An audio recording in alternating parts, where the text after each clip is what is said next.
All right, here I am, folks. What's up? Kira here, hanging out with y'all. It's Friday night, which I'm grateful for. I was very much looking forward to coming and chatting with y'all. I love how every stream I start by putting my hours in. So unprofessional of me. I don't know why I think about doing this right now instead of like before or after, but I think it's because I just started and I want to, boom, capture the exact time that I started. I like full credit, okay? So anyway, how are you? Nobody's on yet, but that's okay. I'll filibuster for a little bit. I think today what I want to play around with is moving. Definitely moving around. I gotta kind of shake the week off. I have brought up some music done by my dear friend and musician, Claire Bigley. She is a pianist who lives in New Orleans. And she has a few, maybe albums, maybe singles. Those look like they're on an album. I don't know how they're grouped on Spotify. And I am going to play some of her stuff to get us started today, just to kind of get warmed up a little bit, because I'm a little stiff. I'm always so nervous before I get started and while I'm getting set up, and it's just a thing, you know. I don't think I'm gonna mess up or anything like that. I don't know what I would mess up, but I don't know what it is. I just get like a little flustered. So you know, I think the first like really slow, what we're gonna do, you know, I say what we're going to do because I invite you to do this along with me, is just some intuitive movement or embodied kind of like, it's not really dancing because I think I use the music as more of a way to like inspire or create a space. So you could certainly use that, but in my experience of doing this practice, I can feel my body wanting to do a move. And so that is what I want to share with you now. So if you want to get up out of your seat, and I guess you could do this practice starting in a seated position.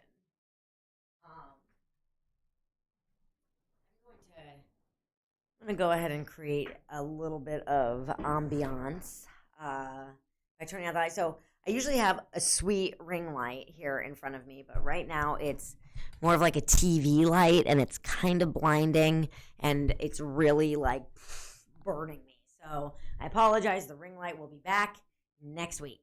So let me go ahead and turn out the overlap head.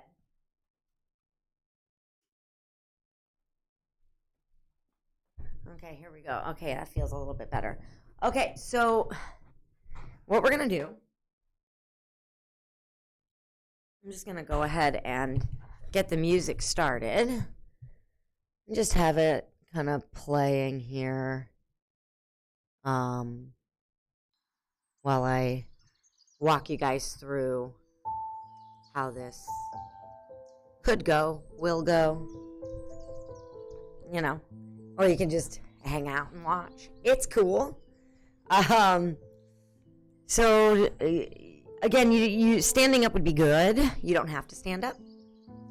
And what I invite you to do is reach your hands really far out. Like for me, for some reason, I have to like soften my knees to feel my shoulder blades peel away from my spine.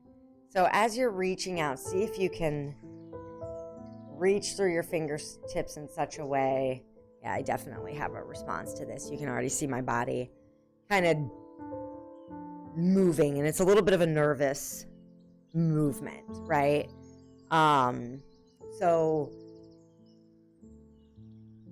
thing about it is, like, as it happens for you,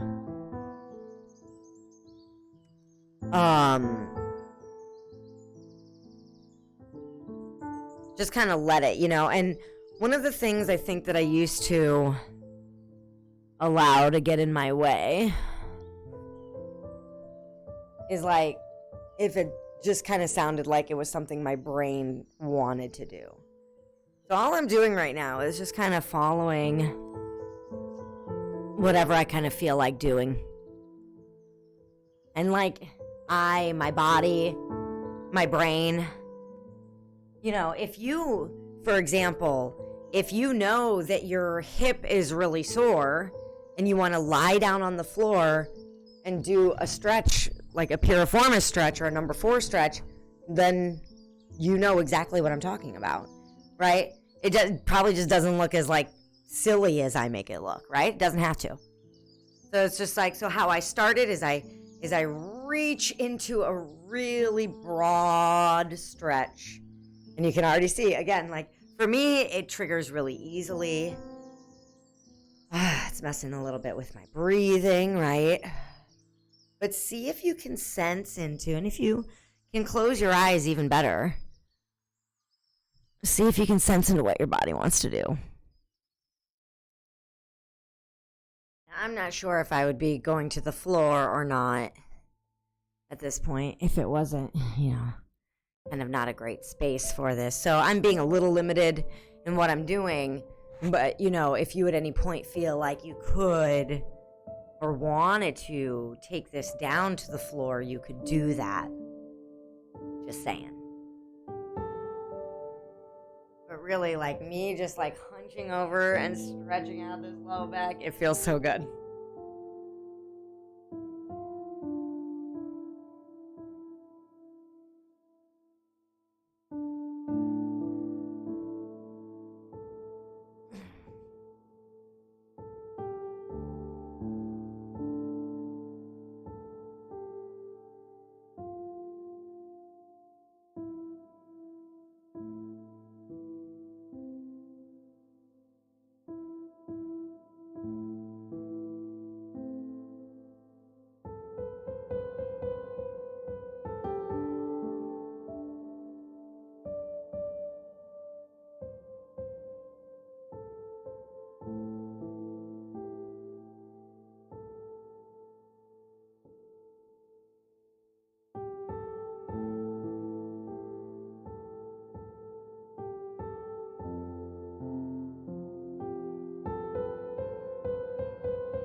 All right,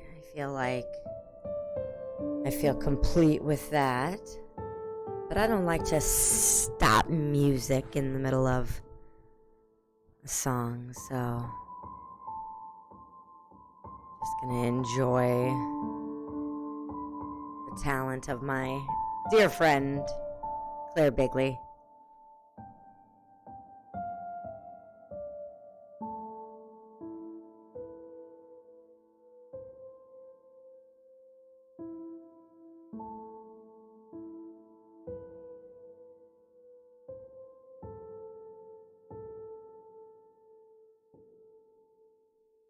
Whoa.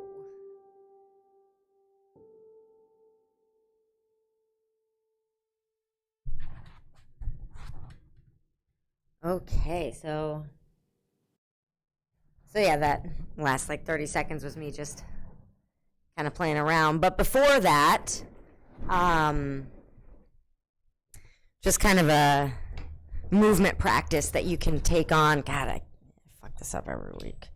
That you can take on if you're ever just feeling lethargic or like you need to stretch. Yes, I messed up the microphone yet again. It's because I keep like toggling it back and forth like I'm frickin' Tina Turner or something. Okay. That's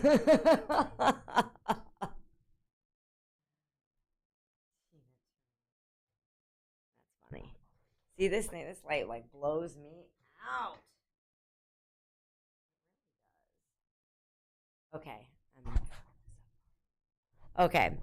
So anyway, yeah, this is too bright. I'm gonna step away from the light, and talk to you from here.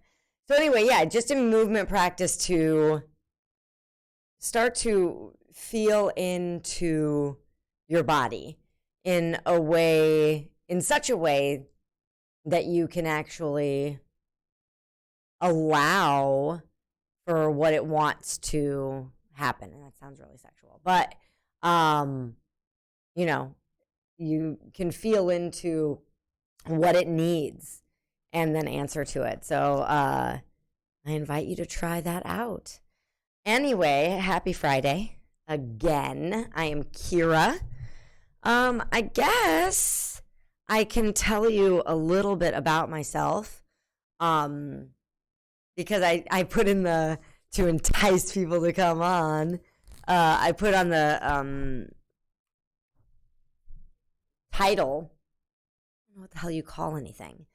Yeah, the title of this video, that it's Ask Me Anything, and you know, I don't know that anybody really knows what they would want to ask me. So I'll tell you a little bit about myself. I am a middle-aged woman. Brand new mom. Well, not brand new. She's 11 months old now. So that's great. She's super cute. She's a little feisty today, but that was okay. So yeah, new mom. I own a couple of businesses, and one of those businesses I've owned for over 14 years now, and it's a fitness company. We are online. It's called comfyfitness.com, and basically we help people, you know, get embodied in such a way that fitness starts to become delightful. I mean, if you want the quick synopsis of, you know, what we really do is like, we make moving and fitness, you know, we help people find delight in it. And you know, however that hits you is, yeah, like that too. Yep. Totally like that. Yep. And what I mean by that is, like, if you're wondering, like, well, what if I have pain? Yeah, that's something that I can help you with, in all sorts of ways. It's actually my specialization, is helping people with chronic pain, chronic illness, become more embodied. Man, this light, I think it's gotta go, you guys. Balls. So the light without it is super shitty, though. Why do I always have so many issues? Cool Whip 1996. What's going on? So good to see ya. Yeah, I miss the ring light. Sorry about the lighting, you guys. Anyway, I'll pull it back again and kind of just deal with it, but it's kind of getting hot. So you know, fitness, we call it conscious fitness. It's functional fitness, conscious functional fitness, and I'm also a somatic movement teacher. And somatic movement is a movement modality. Shocker! It's a movement modality that helps people. There are two different ways I wanted to go with this explanation, and I'm going to go with the way that will make sense to people. Makes sense, right? So it's a very slow movement practice that helps people notice the imbalances in their movement and then actually reprogram that movement, that connection from brain to body. Yes, it is that fucking cool what I do. I love my job very, very much. I have owned this company for a long time, and it's gone through many iterations of itself. As you become more specialized and, you grow a team or you lose a team, things start to get shaped in a certain way. And we now have an online business. We used to be brick and mortar for, 12, 13 years. I think a lot of people can relate. Coming online has been a really big step. It's all new to us. Again, like we've been around for a minute. I mean, I started my business really, really young, but 14 years is a really, really long time. And the internet was just, it wasn't what it is today. And I don't have like as much of the experience as I would love to have. But that's okay. Here I am learning the ropes, figuring it all out, hating my lighting, and just going back and forth while talking at you. So Cool Whip says, been watching Warhammer movies with Kit Bay. Just noticed you went live. Been looking forward to it. Ah, thanks. Yeah. Well, I was thinking, Cool Whip, that of course we're going to do some dancing. And I think that I'm going to go, hopefully I can find some good shit because naturally I'm not prepared in any way. I mean, come on. I think I want to dance to like some disco or some funk. And of course I'm going to be using royalty-free music or music of people that I know. The piano pieces that we were just listening to were my friend Claire Bigley. And I'm actually, reaching out, doing the networking that I got to do to get some good music and some good original music. And I'm very, very excited about it. So yeah, that's underway. And today I'm going to be searching for funk. Punk would be interesting. I used to go to a lot of punk shows, and I don't know that I found a lot of the music that easy to dance to. And I can dance to a lot of stuff, but I don't know. I mean, maybe I'm misremembering it. That's probably what it is. So anyway, I was thinking, ask me anything fitness related. I will probably know something. I also have owned businesses my whole adult life. I think I only worked like as my main job for somebody else because, listen, I own businesses. So I worked in a restaurant industry for frickin' ever. And like little part-time things here and there, but I've always owned a business since the age of 25. And I wouldn't have it any other way. It's a lot of fun. And, building up these channels, Chicago Reacts on YouTube and Chicago Plays here on Twitch has been a lot of fun and a big learning curve. And it's been interesting, I gotta say. So when I say ask me anything, like you could ask me anything about my professional life, my personal life, Chicago, although I'm a transplant. I moved to Chicago at the tail end of 2006, beginning of 2007, so I'm not born and raised. Have you ever seen a goth punk rave with Thomas the Tank Engine music? It was made for that routine. That's amazing. No, I don't think that I've seen that. You'll have to share it because I would love to.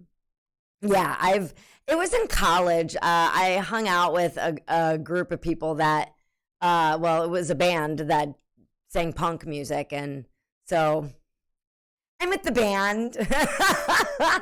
I'm with the DJ. And yes, I have been with the DJ before. Not like girlfriend, boyfriend, but, friends. So, yeah, I'm that girl. So annoying. Anyway, so let's go ahead and get to dancing. So I said funk. Well, I said punk. And then I meant to say funk. I really do like funk and disco.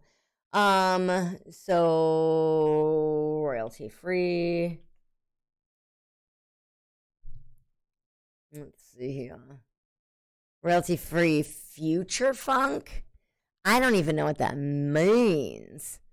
Okay, what does this mean? Okay, why don't we try it, huh? Okay, so I don't know what's about to happen here, but cross our fingers that it's badass.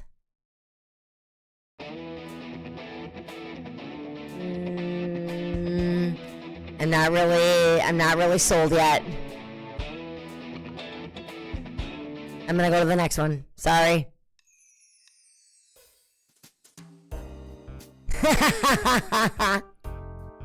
Yeah. Oh yeah.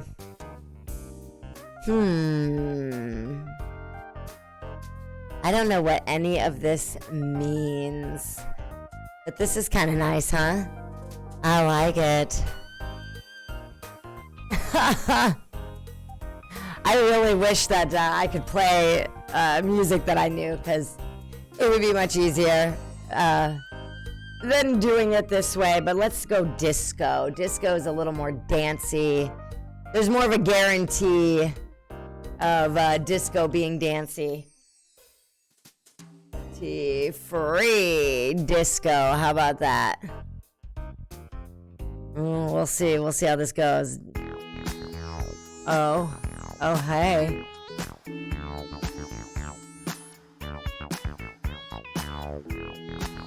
Okay. I like that. Cool. If there's that rhythmic sixth sense again. I had to do like a quick decision, because man, I have a short attention span, so I assume that everybody else does too.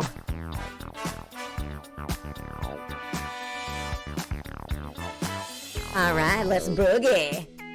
Of course, I have to hoist up my pants. I do every time.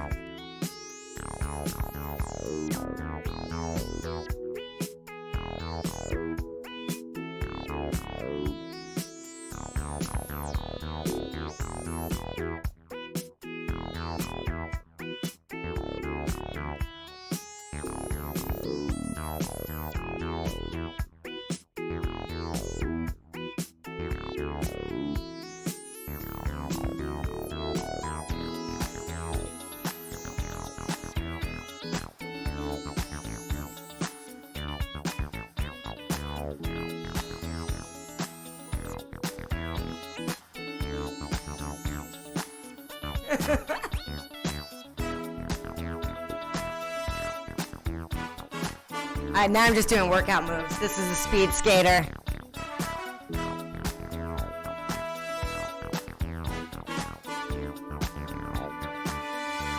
Alright, we'll do head slammers next. Switch! Switch! Switch! We're gonna bob and weave next. Here we go!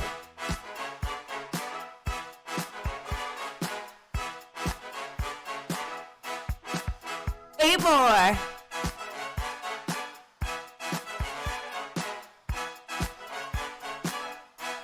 Let's do some hooks. Just making shit up now.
Whoa! Whoa!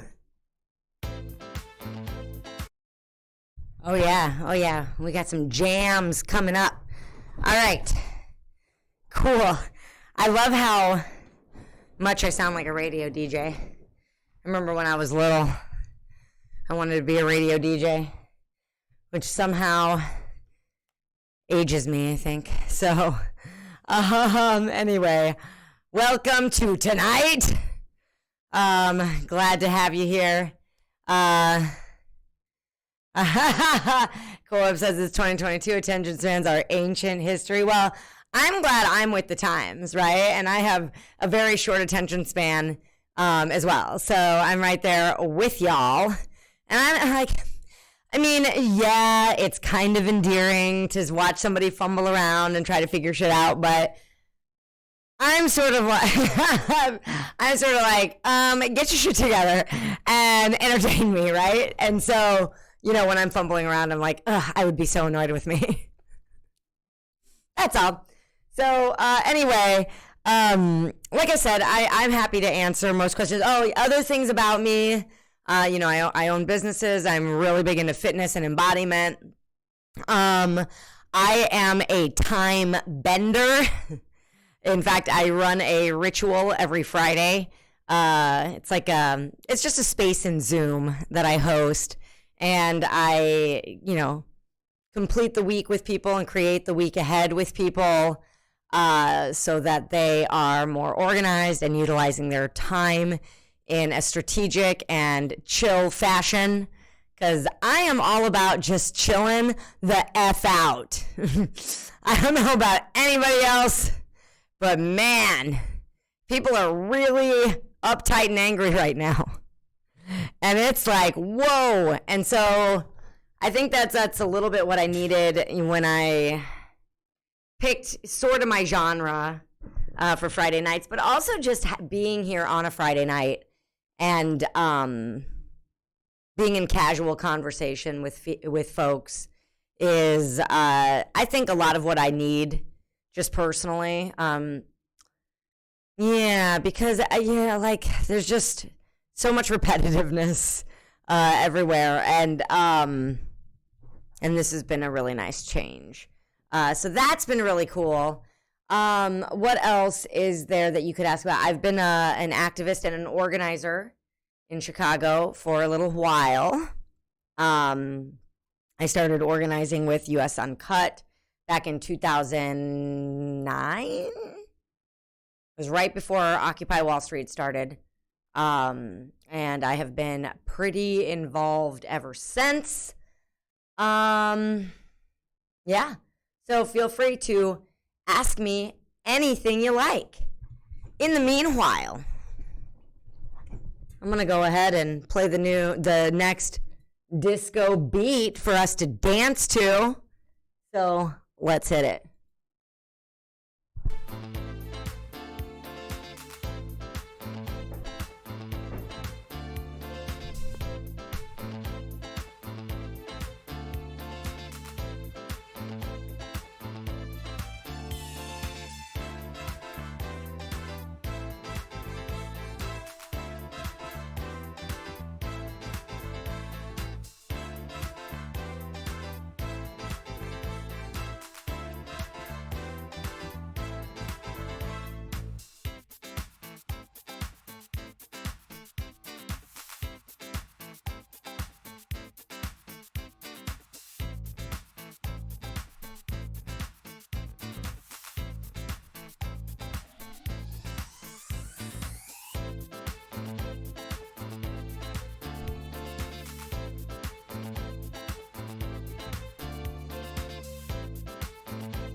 I messed that one up.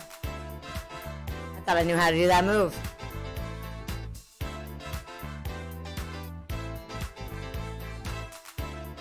I think I'm having a hard time ponying right now. It's like my brain doesn't work.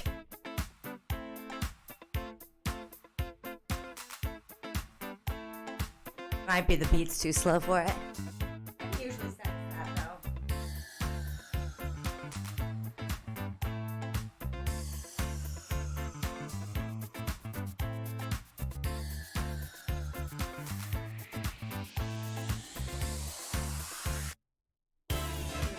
I don't know what that was about.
Oh, hey, that's the end.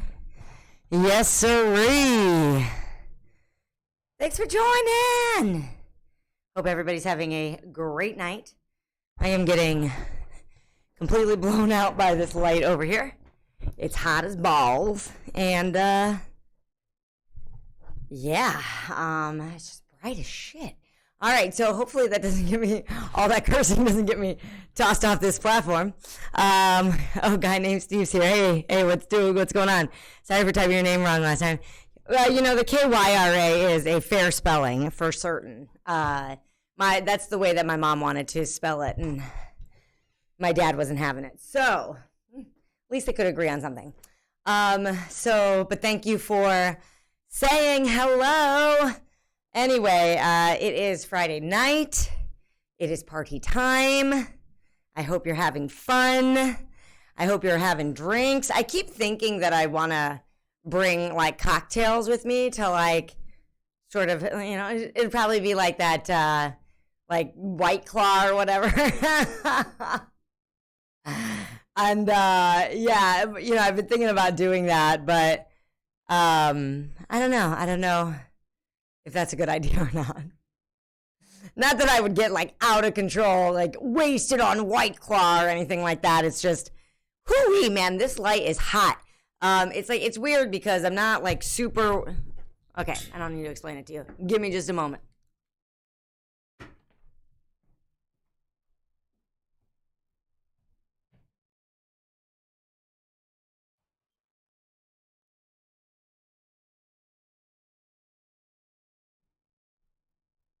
I just kind of moved it away.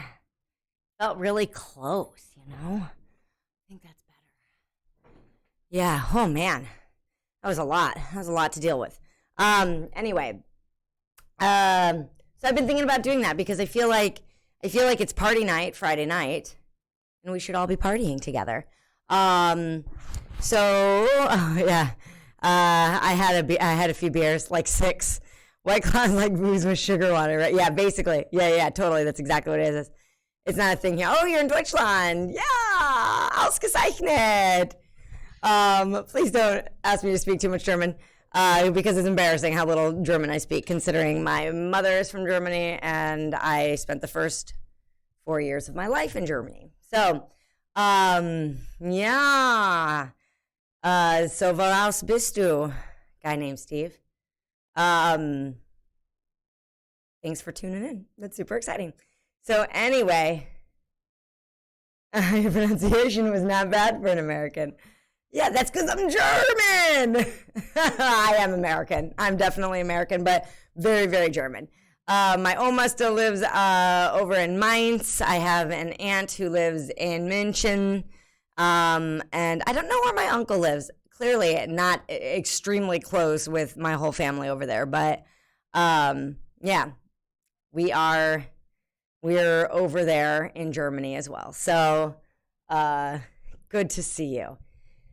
Anyway, so yeah, I grew up a military brat. My dad was in the army. And so that is why we moved all over the place. That's how he met my mom, because my mom is obviously from Germany. And yeah, and so we moved around for most of my very young childhood. And I loved it, or at least my recollection of it was that I loved it. And I think that it could have gone either way, right? Having to start all over and over and over again. But it was good. I liked it. I liked it a lot. So yeah, so if you have any questions you want to ask, like I said, fitness, starting a business, living in Chicago, anything like that. I feel like I'm not a very good Chicagoan. I mean, I live in Chicago, but I'm not like a good Chicagoan. I don't think I do the Chicago things. I don't know what the Chicago things are. If any of you have an idea of what Chicago things are, you should let me know.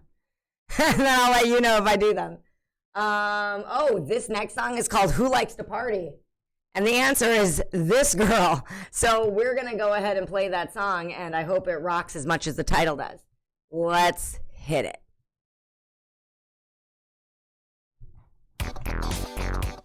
Oh.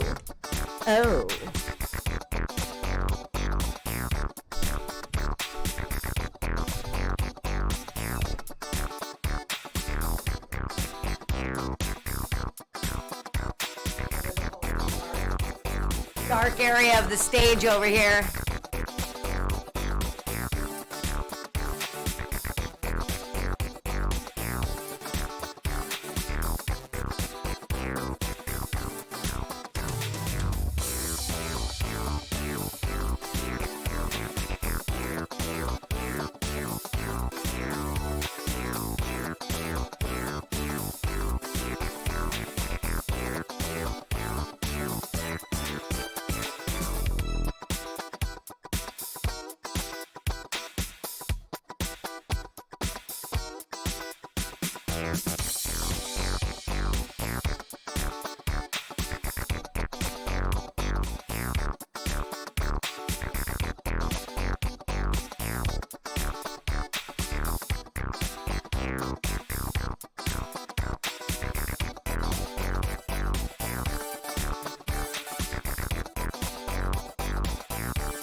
I keep seeing this blue thing in the middle of my shirt and keep thinking it's a stopwatch.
Woohoo, yeah.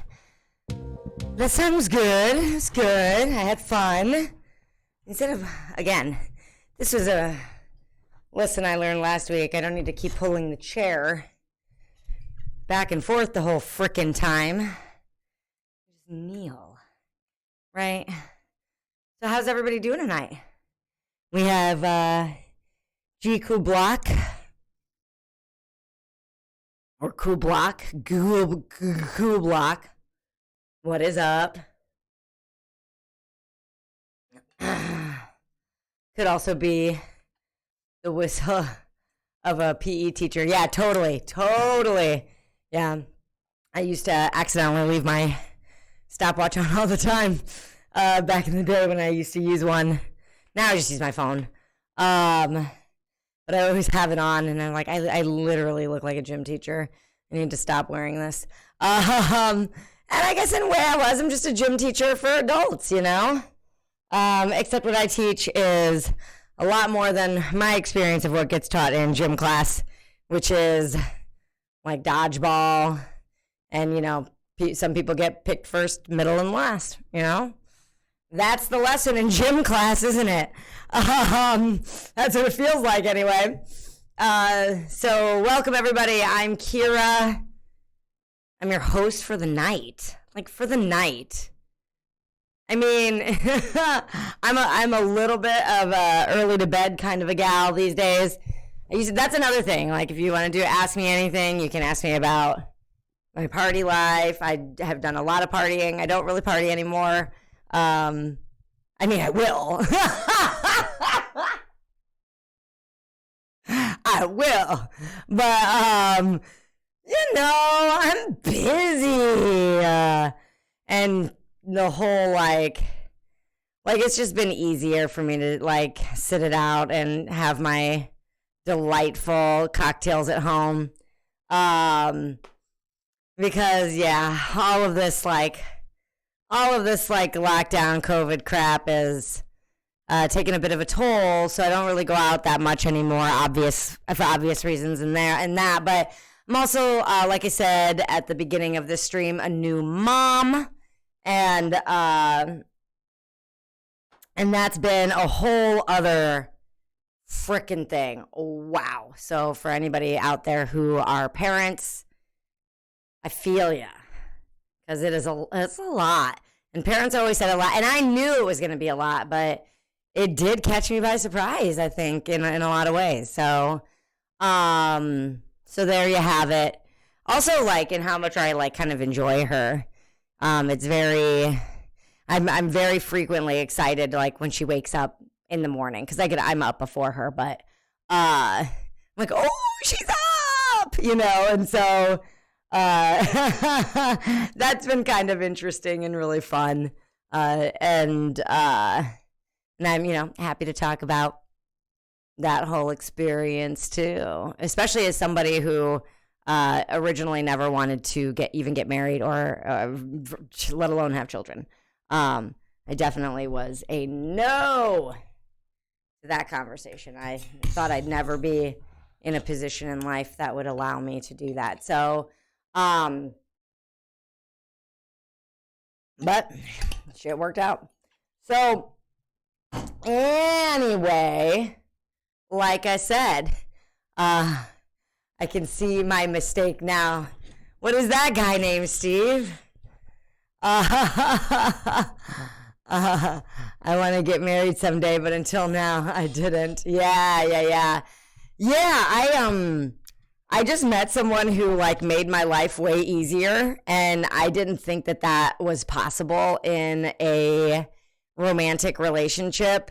You know, I'd never been in a relationship where my partner, like, made my life easier to a, like, very noticeable level. It was always like, yeah, you know. And so, you know, when I, you know, and I was down with, like, let's just, like, be together forever. My relationship before him was 7 years. And I was like, let's just be together. You know, we don't need to get married or whatever. I would totally be that way, but he wanted to have marriage and have kids. And we stayed together for a while, and you know, eventually he broke me down, man. He played the long game. He kept like feeding me and stuff, and I was like, all right, I'll come over and eat your food. You know, I was really broke for a really long time. And so, you know, if someone's going to cook me dinner, I was like, yeah, I'll be there. And yeah, after like a while of like just hanging out, I was like, oh, maybe I do like this guy because he was into me. But like, let's try this out, you know. And then he played the feeding game. That's what a guy named Steve says. He played the feeding game. No, 100%. And I told him, I was like, you know, if you keep feeding me like this, I will keep coming back. He's like, yeah, that's kind of the plan. I was like, okay, so we dated for a year where I was like, but we're not boyfriend and girlfriend because that just wouldn't work out. You want to get married and I don't. And I kept recommending that he like get on some dating apps, and I went as far as trying to set him up with somebody while we were seeing each other, mind you. And he was just like, no, I'm not going to do that. And I was like, all right, well, I think you're wasting a lot of time because tick-tock, right? And after about a year, he's like, okay, we do need to break up. And so he broke up with me. And then I was like, ooh, I don't like that. So after we were apart for a little while, I was like, oh, I think that I made a mistake. I could sense it. I was just like, I think I made a mistake. So I went back, and it's been really good ever since, I gotta say. It's been a lot of fun. He's very, very fun, which I couldn't do without fun, man. It's like one of my highest values. Yeah, I don't know, a guy named Steve. I don't know if he was, I don't think that he had this like crazy crush on me or anything like that, which is probably one of the things that was also attractive about him was I told him, you know what, I'm not really interested for the first probably 4 months of us hanging out. And he respected that, and he didn't try to like move into any. I actually had to make the first move when I decided that I was ready to be romantic with him. And so, it was like, I was like, oh, this guy like listens to me and respects me. It's so great. I was like, oh, yay. But he was just like, I don't know. He's also, you know, fun to talk to and all that. Like he just checked a lot of marks, you know, except for he wanted to get married and have kids. Yeah. Usually for me, my priorities. That's. And after we were together for 3 months, I told him, hey, I really think we should have a conversation about this having kids thing because you're really barking up the wrong tree. And he kind of laughed at me, and he was like, no, stop it. Like we've been dating 3 months. Don't even. I'm like, okay, well, you're the one. I'm having a good time, so whatever. Yeah, and nobody does know what you know, when you're gonna fall in love or what you're gonna you know, decide to like step into, you know. I never thought I'd be a mom. Sometimes when I get present to that, I'm just like, holy cow, yeah, because man, I just went out a lot. I had a lot of shit going on for a long time. And I still have a lot of shit going on. It's just, you know, the kid thing. She's just always there, you know, it's a thing. But she's really hilarious, and it's a lot of fun. So if you are someone who wants kids, you'll have a lot of fun. I'm guessing so anyway. 23-year-old mom, that's very cute. 23-year-old mom, I wouldn't know. When I was 23, I was living in Los Angeles, and I was working at Nickelodeon. So, and again, feel free to ask me anything. Let's dance it out. Just a little dance break here.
That kind of feels good.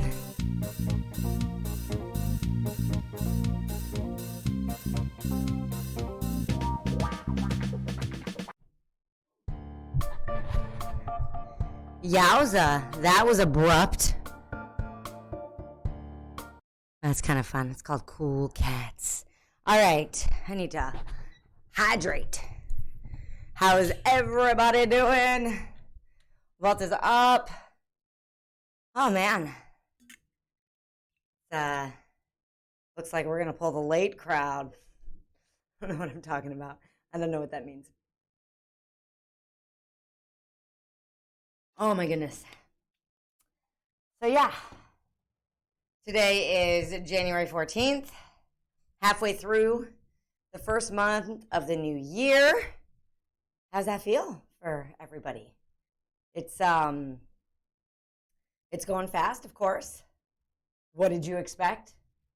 And I don't know how hopeful you are of a new year and anything being different for you in your life, but you know, I'm always interested in hearing what people's goals and resolutions are. So if you want to let me know, you should do it.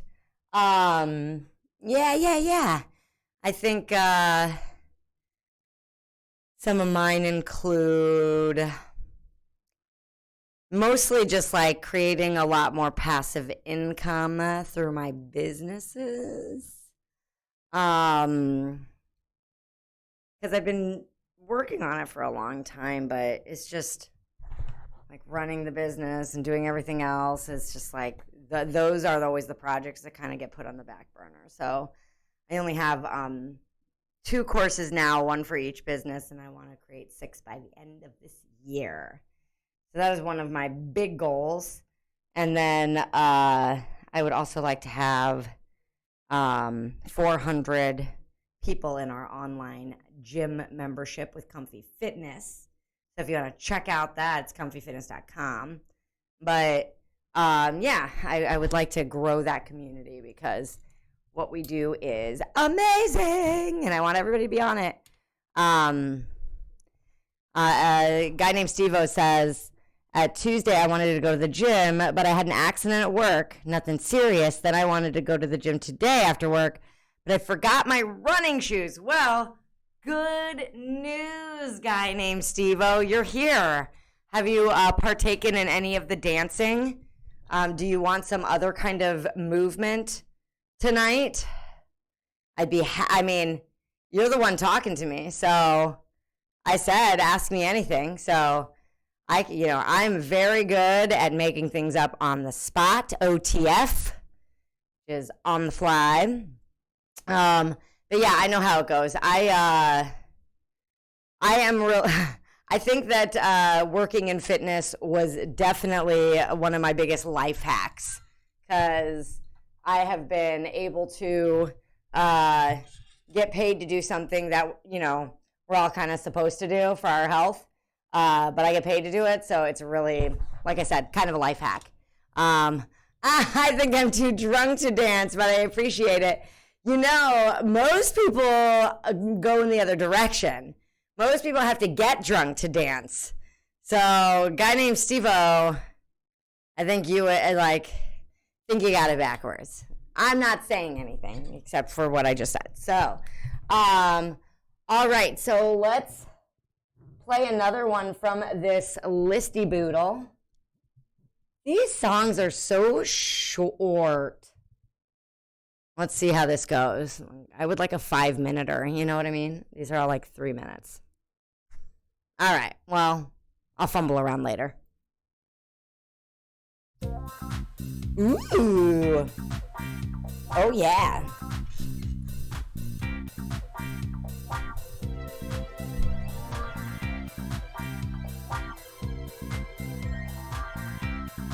Here's the shadowy part of the room.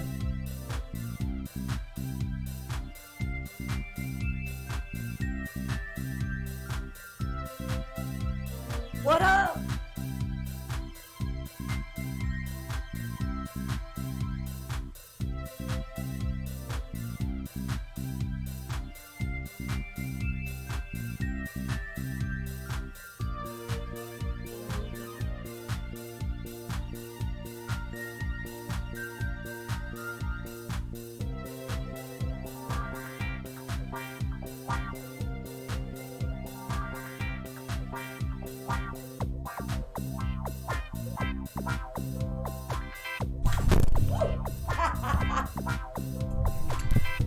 don't know if y'all caught that, but the mic stand finally kicked it on me. Whoopsie doopsie. All right. We're gonna fix this while dancing. We're gonna do a touch step while fixing the microphone.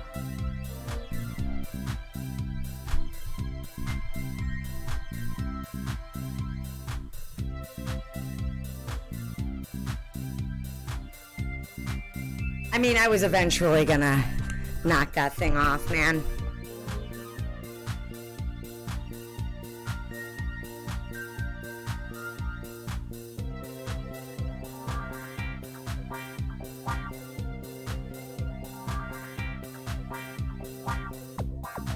That kind of looks, the lines on that look good.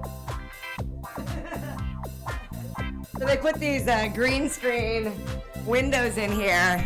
And while I like them better because I can wear black and you can see me against it, I kind of miss having my reflection in both of these windows here, because I always felt like I was like kind of in a club, and so I could like watch myself over here and over here. And then I could watch myself in the camera there.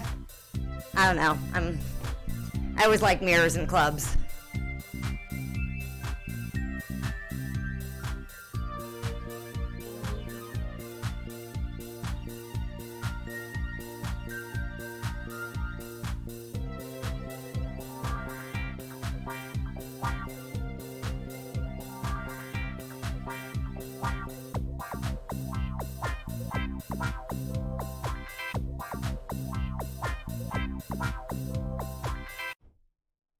Oh, hey. Ooh, this sounds a little kind of grungy, dirty. I like it.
Whew.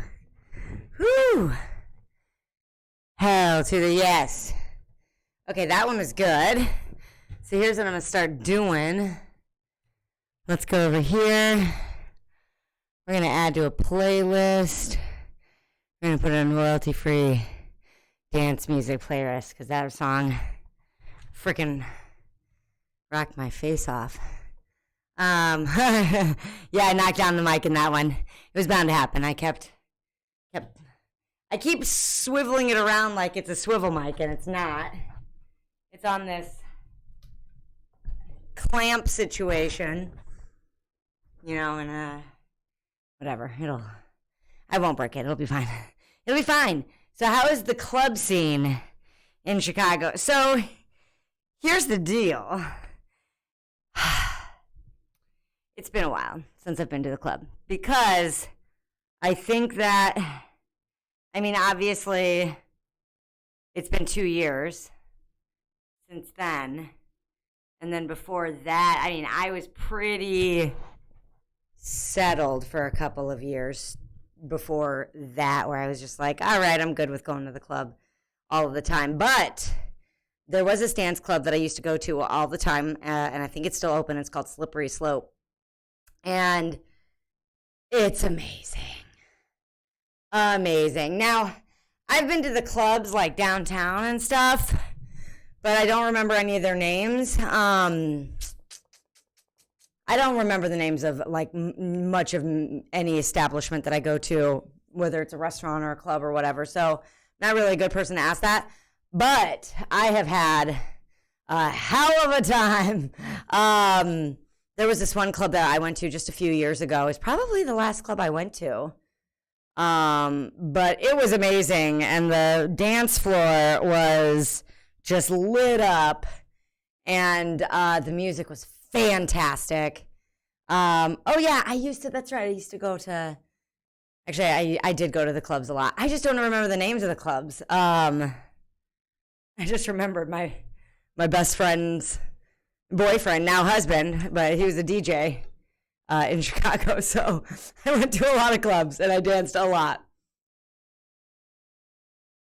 And it's one of the reasons that I wanted to kind of start doing that here on Friday nights with all y'all, because I think for me, I really miss that communal dancing. And I think if anybody ever did get to enjoy that at any point in their lives or not, I feel like dancing just feels really good. And it's a great thing to do, to blow off some steam, to stay fit, to get your heart rate up, to feel self-expressed. It's just really, really good. Sour, please, sour, please, sour, please, sour, please. I don't know what that means. Wardy and the Goblin, what's up? Hey, what does that mean? I'm going to Google that over here. Just in case. Now, I do know some people had recommended royalty-free music on YouTube. Is an emote used in church thanks to the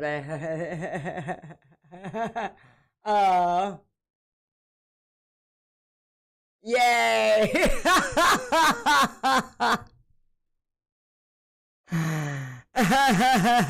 No, I can't. No, it just says sour please, sour please, sour please. But I got it. It's an emote used in Twitch thanks to the yeah. Yay! Well, I am glad about the spreading of happiness and joy. And it shows a guy dancing in a supermarket. I'm bummed that I don't get to see that. Oh, well, that's poop. Okay. That's okay. We will deal with it. So I don't know how I get those capabilities. I'm not really an expressive guy, but I really like dancing when in a club because of the atmosphere and I don't know, it's just vibing. Agreed. Yeah, no, 100%. And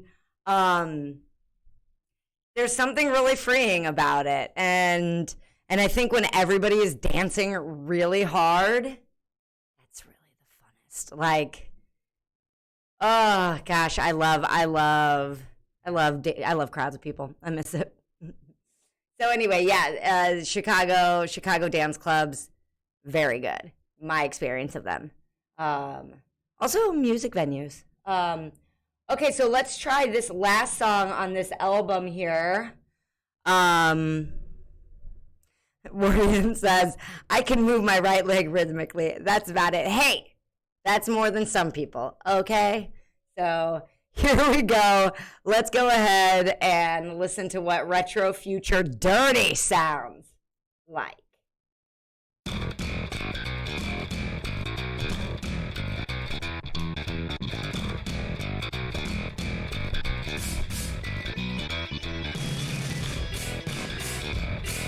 Oh, this is kind of fun, huh?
I don't know what I'm doing. Kind of a weird song, but I kind of like it too.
Whee!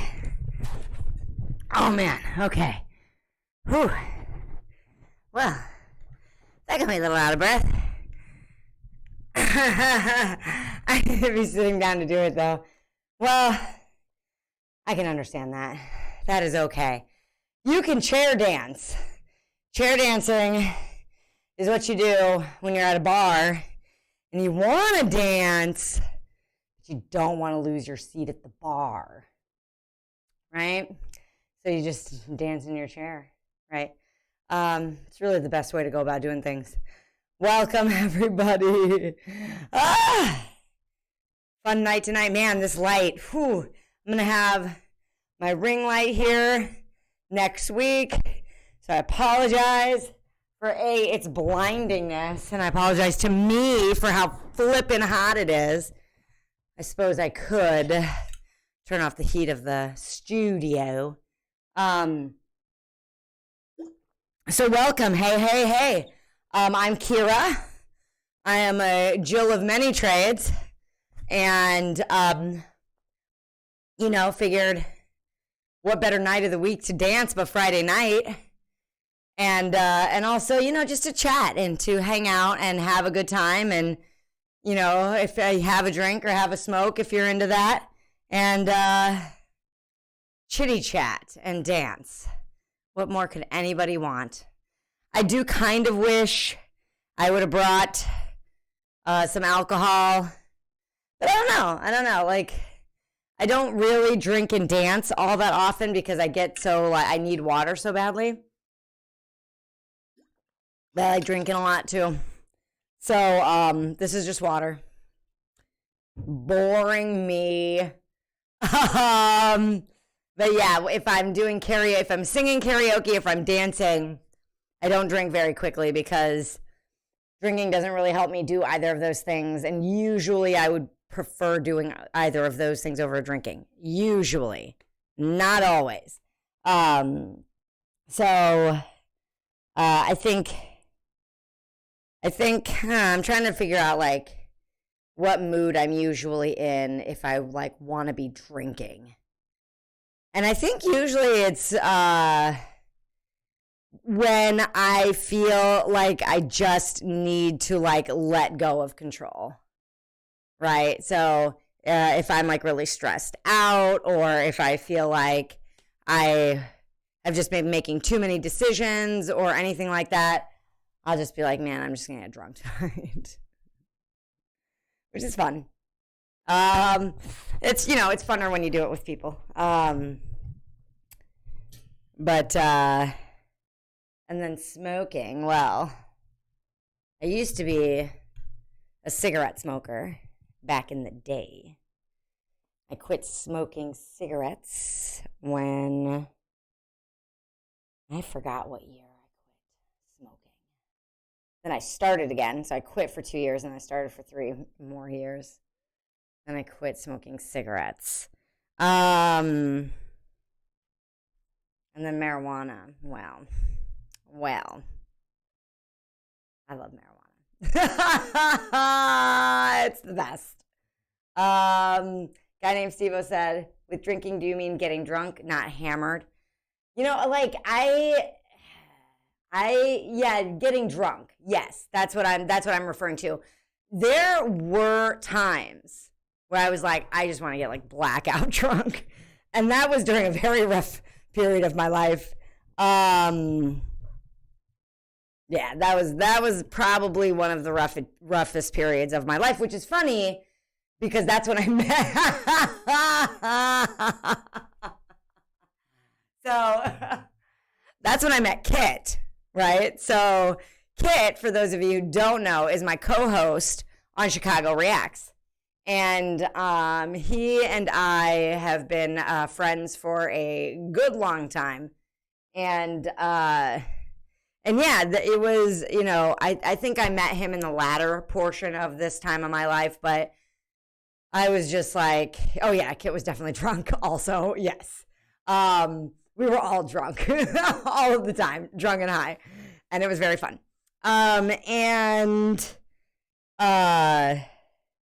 Yeah, and ever since that period of time, I don't think that I remember there being a time where I was like, I want to get hammered. But like getting like a little drunk, like, every now and again, I think the mood that I'm in when I'm like, I want to drink is like, I just need to let go. Because when I'm drunk, it's just like, woo, all inhibition out the window. And I'm already a very uninhibited person. And so when I'm drunk, I can be embarrassing.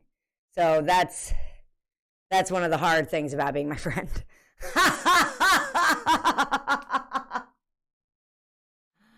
Because I am very loud, and the thing is I don't really do it to draw attention, but I'm loud and I am weird a lot of the time, and I do draw attention to whomever I am with. So me and my best friend, we used to like tear it up, and it was very, very fun. But again, because we don't get to do that stuff anymore, I wanted to bring it to y'all. Okay, so let's look for more music. A lot of these royalty-free musics are like background music, and some are good, but a lot is not so good. Like that album was not good. I wonder what this is. Let's see about this. And I do have friends who are sort of putting out their feelers as well for original music for dance. So let's see what this is like. This is royalty-free music, Dance Edition, Volume 2 from Jasana Time. Let's see.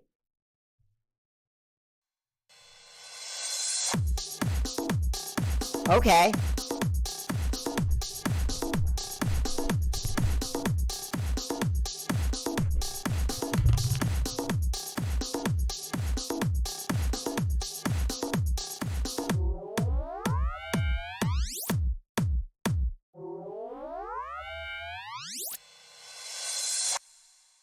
Oh, I thought there was going to be a beat there. Ah!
This wire might be the end of me.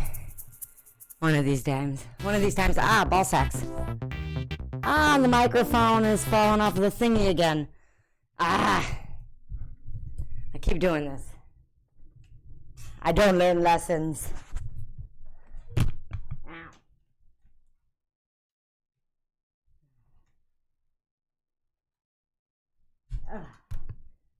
Okay, I'm gonna try to fasten this yet again. I check it every now and again and it's fine, and then I must just yank it in a way that I'm not realizing or something. I don't freaking know. Anyway, that was a fun tune. It was good. I have a similar mic stand. It's kind of a pain. Yeah, absolutely. Especially if you want to like move around at all. It's just very stiff. So I'm working on getting my own setup in my own studio, and then I can decorate it like it's a club or something, and that would be really funny and fun. And then I'll be near my house, and I won't have to go anywhere. Oh man, although this is pretty close to me. Anyway, here we are. It is Friday night. Yeah, I do. I really wanted to make sure that I had one that was a part of my house. So it's actually a coach house above our garage. So it's really nice. So it's like, there's no like bathroom and it's really cold. So like space heaters and that, but whatever. It's great. It's great having my own space. It's very spacious. It's so sunny. And it's a little echoey, but I don't think that's going to be that much of an issue, honestly.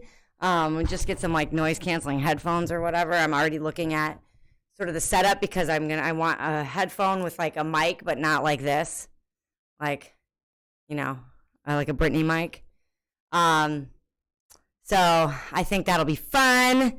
But we've been having a lot of things happening with the studio recently, and it's just kind of been one thing after another. So they're redoing all of this here, and so I'm going to be patient and let Faze take care of that. Faze is the like engineer who takes care of everything. I'm going to let him take care of that. Not gonna, be a dick. Hey, when are you going to get to my house and do this? And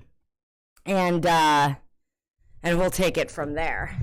I am going to turn on, Echo decreases with more furniture. That's not a bad idea. I'm going to turn on the light and turn off this thing and just chill for a moment. Give me a second.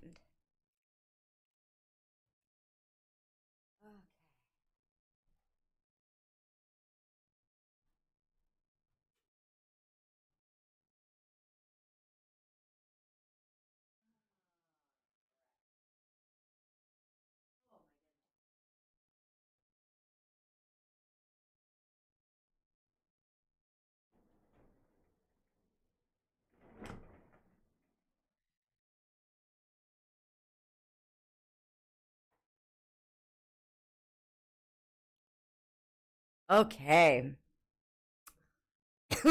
See, this is why I had that light so that you could actually see my face, but the shadows here are a little rough. So, told you I really love smoking. Probably,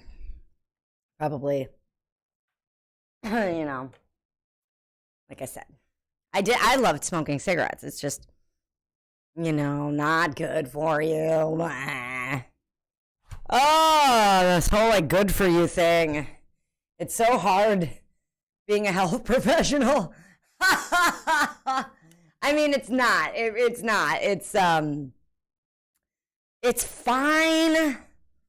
It's just, well, first of all, everybody just assumes I'm a vegetarian, which I think is kind of funny. Like, oh, Kara, you're a vegetarian. I'm like, no, I'm not a vegetarian. I'm a very heavy meat eater. But I don't really feel like I'm that healthy of a person. So I feel like a lot of my clients also enjoy coming to me because I am not really a health nut. I do like healthy things, but I really like unhealthy things too. I think that I have started to master moderation, maybe. I got a vape for her birthday 2 years ago, and it's a very expensive one. I never used it.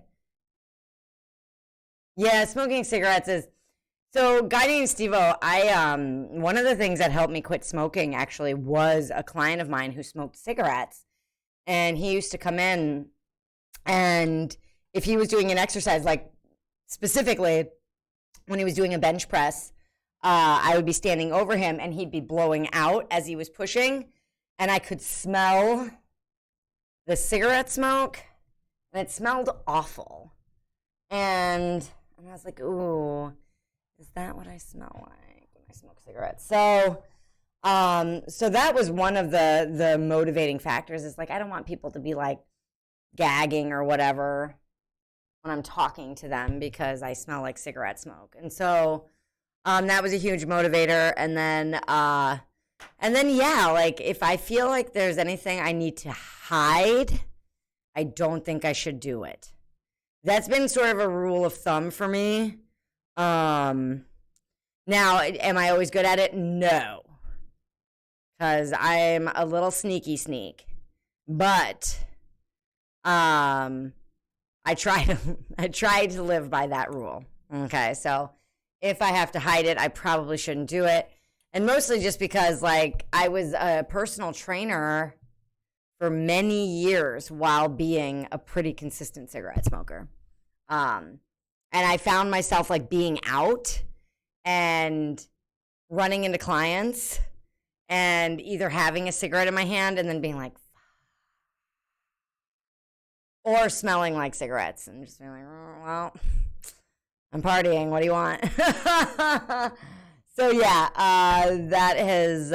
that's been kind of that journey. And I'm glad that I don't really need them anymore. The last cigarette I had was a puff of a friend's. And I was like, ugh, I don't think I'm into that anymore. So, yeah. So that is, that's how I broke that habit. But it's interesting what's like motivating, isn't it?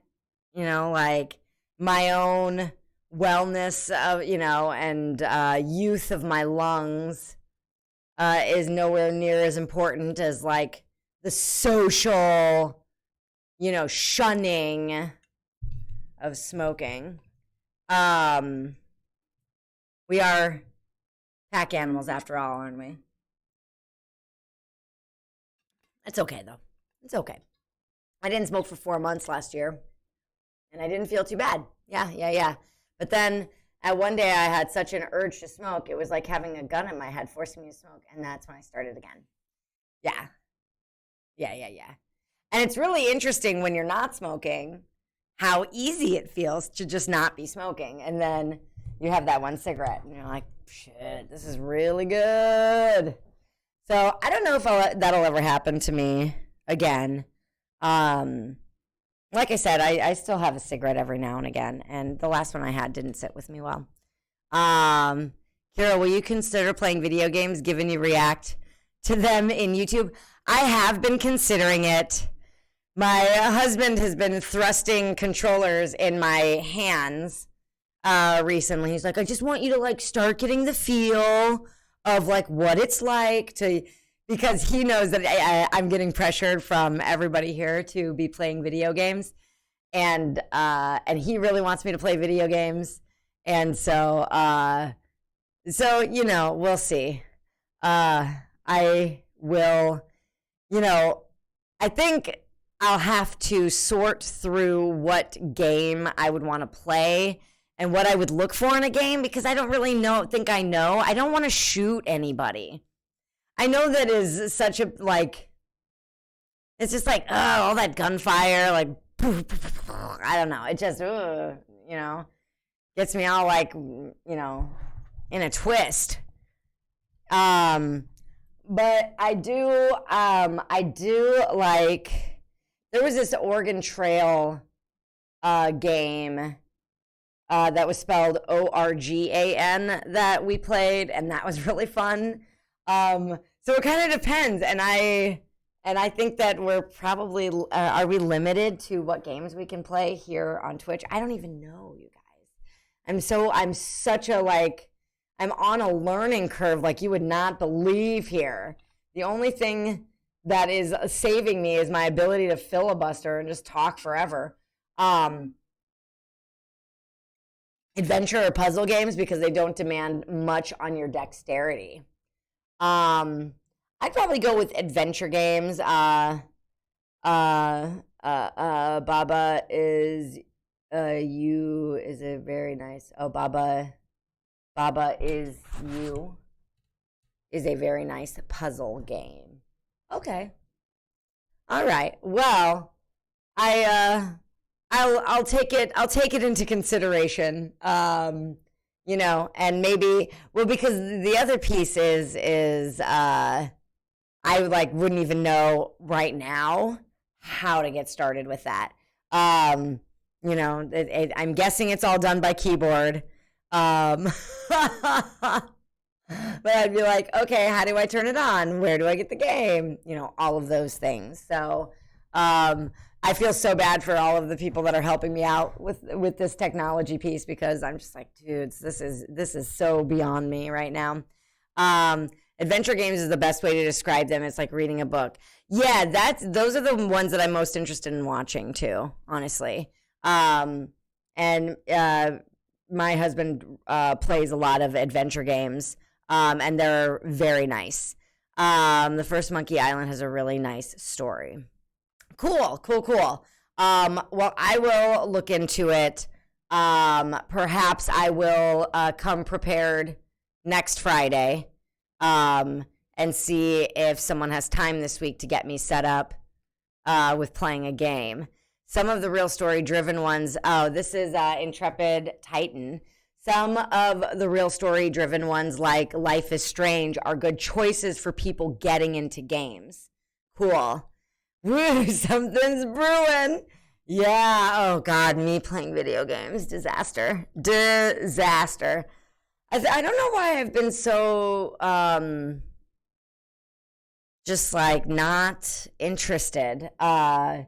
You know, probably because, I mean, obviously preconceived notions of like what's possible in a video game. And I also grew up with like Atari. We had a Commodore 64. So, you know, I think that I was in high school when like instant messenger became a thing. So,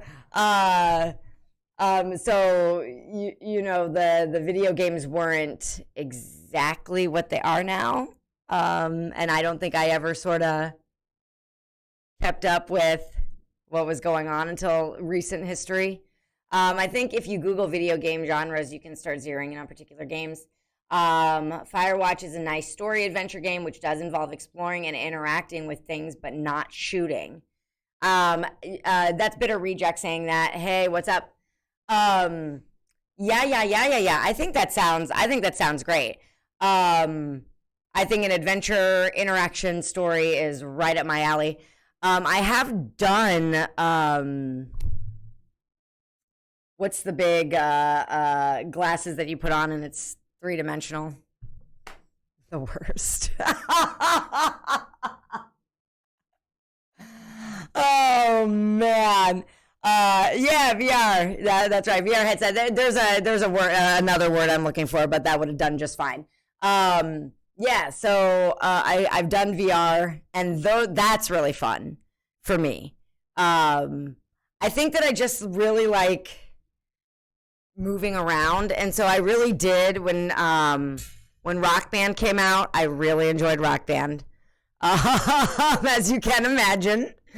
And then any of the dance ones have been really great for me, but anything with my hands, I think my fingers aren't very dexterous. You know, all of the things. So I think we should move into, and like I said, I'm starting to I'm starting to dabble at my own home, but yeah, it's taken a little bit of arm twisting because I'm like, oh, can't we, like, shouldn't we get this done first before we start playing video games? So it might be one of those things where it becomes a life hack because here I am, and everybody wants to see me play a video game. So give the people what they want, is what I say. All right, so let's check out what this electro dance song feels like. I had to take the other lighting off because it is, hot. I was using a ring light before. Now I'm just dealing with horrible lighting, which is fine, I guess. But it won't diminish the dancing. So here we go. Well, at least I don't think it will. It might. Here we go.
Yeah.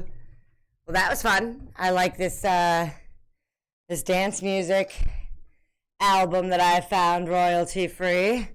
I think that one's gonna make my my mix, my royalty free mix. So what is up? I'm very excited to be here with all of you. Welcome to Friday. welcome to the weekend. Everybody's working for the weekend. One thing I forgot to mention about myself, and I always forget to mention, and a lot of it's also because we haven't been doing any shows for a couple of years, but I'm also a Mud Queen of Chicago, which is a mud wrestler, and we have a league called the Mud Queens, and we've been wrestling for a long time. I started with them back in 2009, and I haven't wrestled since the pandemic, so it's been a minute now, but that has also been a really big part, and I always forget to talk about it, but that is also something of interest in the great city of Chicago, is the Chicago Mud Queens. You should definitely check us out. I'm Brownie Bruiser. You can Google Brownie Bruiser and find probably I know you'll find some of my wrestling matches on YouTube. So check it out. But yeah, I only mention that because one of the things that I thought might be fun for this evening is sort of like an Ask Me Anything. Like, I know a lot about fitness. I know a lot about movement. I know a lot about owning businesses. I know a lot about struggling and failing.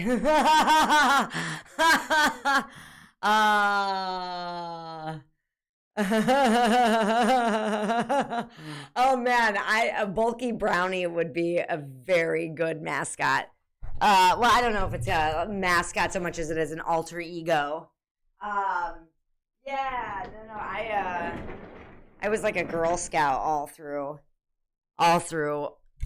school, basically. I was a Girl Scout until I graduated high school. And so when I joined the Mud Wrestling League, I either wanted to be, because we all have alter egos, and I either wanted to be a sorority girl, or I wanted to be a Girl Scout. And the woman who ran the league, gave her the two ideas, and she's like, oh, well, let's do Girl Scout. And originally I wanted to be called Cadet Menace, but so it was between Cadet Menace and Brownie Bruiser, and everybody knows who the Brownies are. So, because there is a level in Girl Scout called Cadets, and but nobody knows that, right? So, unless you've been a cadet, which I have been. So I've been a Brownie Girl Scout for the Mud Queens of Chicago for many, many, many years, and I have an incredible record. I was a champion in 2016 and 2017. I still have those belts. So yeah, it's a thing. Check it out, and if you have any questions about that, I'm open to answering any of them as well. Because that's an interesting little tidbit. All right. Oh, the next song is too short, so let's go with this one. I hope it is as good as the last. I have a feeling we're in luck. Let's go ahead and play Disco Trompet, not trumpet, but trompet, by Jasana Time. Ooh.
All right, so we are having some luck here. Ooh. Except for that frog that just got caught in my throat. Yes, yes, yes. Good beats tonight, everybody. Hello, I'm Kira. Welcome in Chicago, which I'm guessing you could have guessed. Bringing you the most royalty-free songs of our time. Danceable, royalty-free. That's right. That's how I feel. No, that's exactly how I feel. I'm glad that you picked up on the act here. Welcome to 204.9 Kira Radio, KIRA FM. Coming at you tonight on this Friday evening. I could be like Delilah. I don't know if anybody knows Delilah. I don't know. Again, Delilah is old school. It's like, hey, maybe you're feeling alone. Maybe you could really use some company tonight. Or, maybe you're feeling cozy. You have some popcorn. Wherever you are tonight, just know that you're with Delilah. So she always said something like silly like that. Yeah, that's kind of how I feel, though. I feel like I'm doing sort of a radio show, and then we have a little song break, and then I get back on and I pick a topic to talk about, or y'all pick a topic to talk about, and then I talk about it, and then we get back to the music. I'm enjoying it. I hope y'all are too. If you're not, sorry. What I got for you tonight, Well, I actually did bring some other things just in case I was feeling like I wanted to do something else, I'm always coming prepared. And I brought a Oracle card deck. So if anybody wanted me to pull a card for them, I could do that. I don't know anything about actually pulling cards. I just do it for funsies because it's fun. And then I also have a book about astrology and that I am exploring. All kinds of really fun things. Just because there are things, that are just like around in popular culture, well, particularly astrology, that I don't actually know like that much about, or how it works. I know a lot of people would argue like, what do you mean how it works? But yeah, I just so I started scratching that surface, and it is really interesting, and it is a lot more complex than I had ever really thought. So that's been enjoyable. But yeah, I brought that book because, if somebody wanted to explore what their sun sign and their moon sign or their rising sign meant, I could look it up in the book for you. Yes, these are the things that I think ahead of, and I'm like, I wonder what people would want to talk about. Oh, let's go. Okay. So I'm guessing you're talking about the astrology one.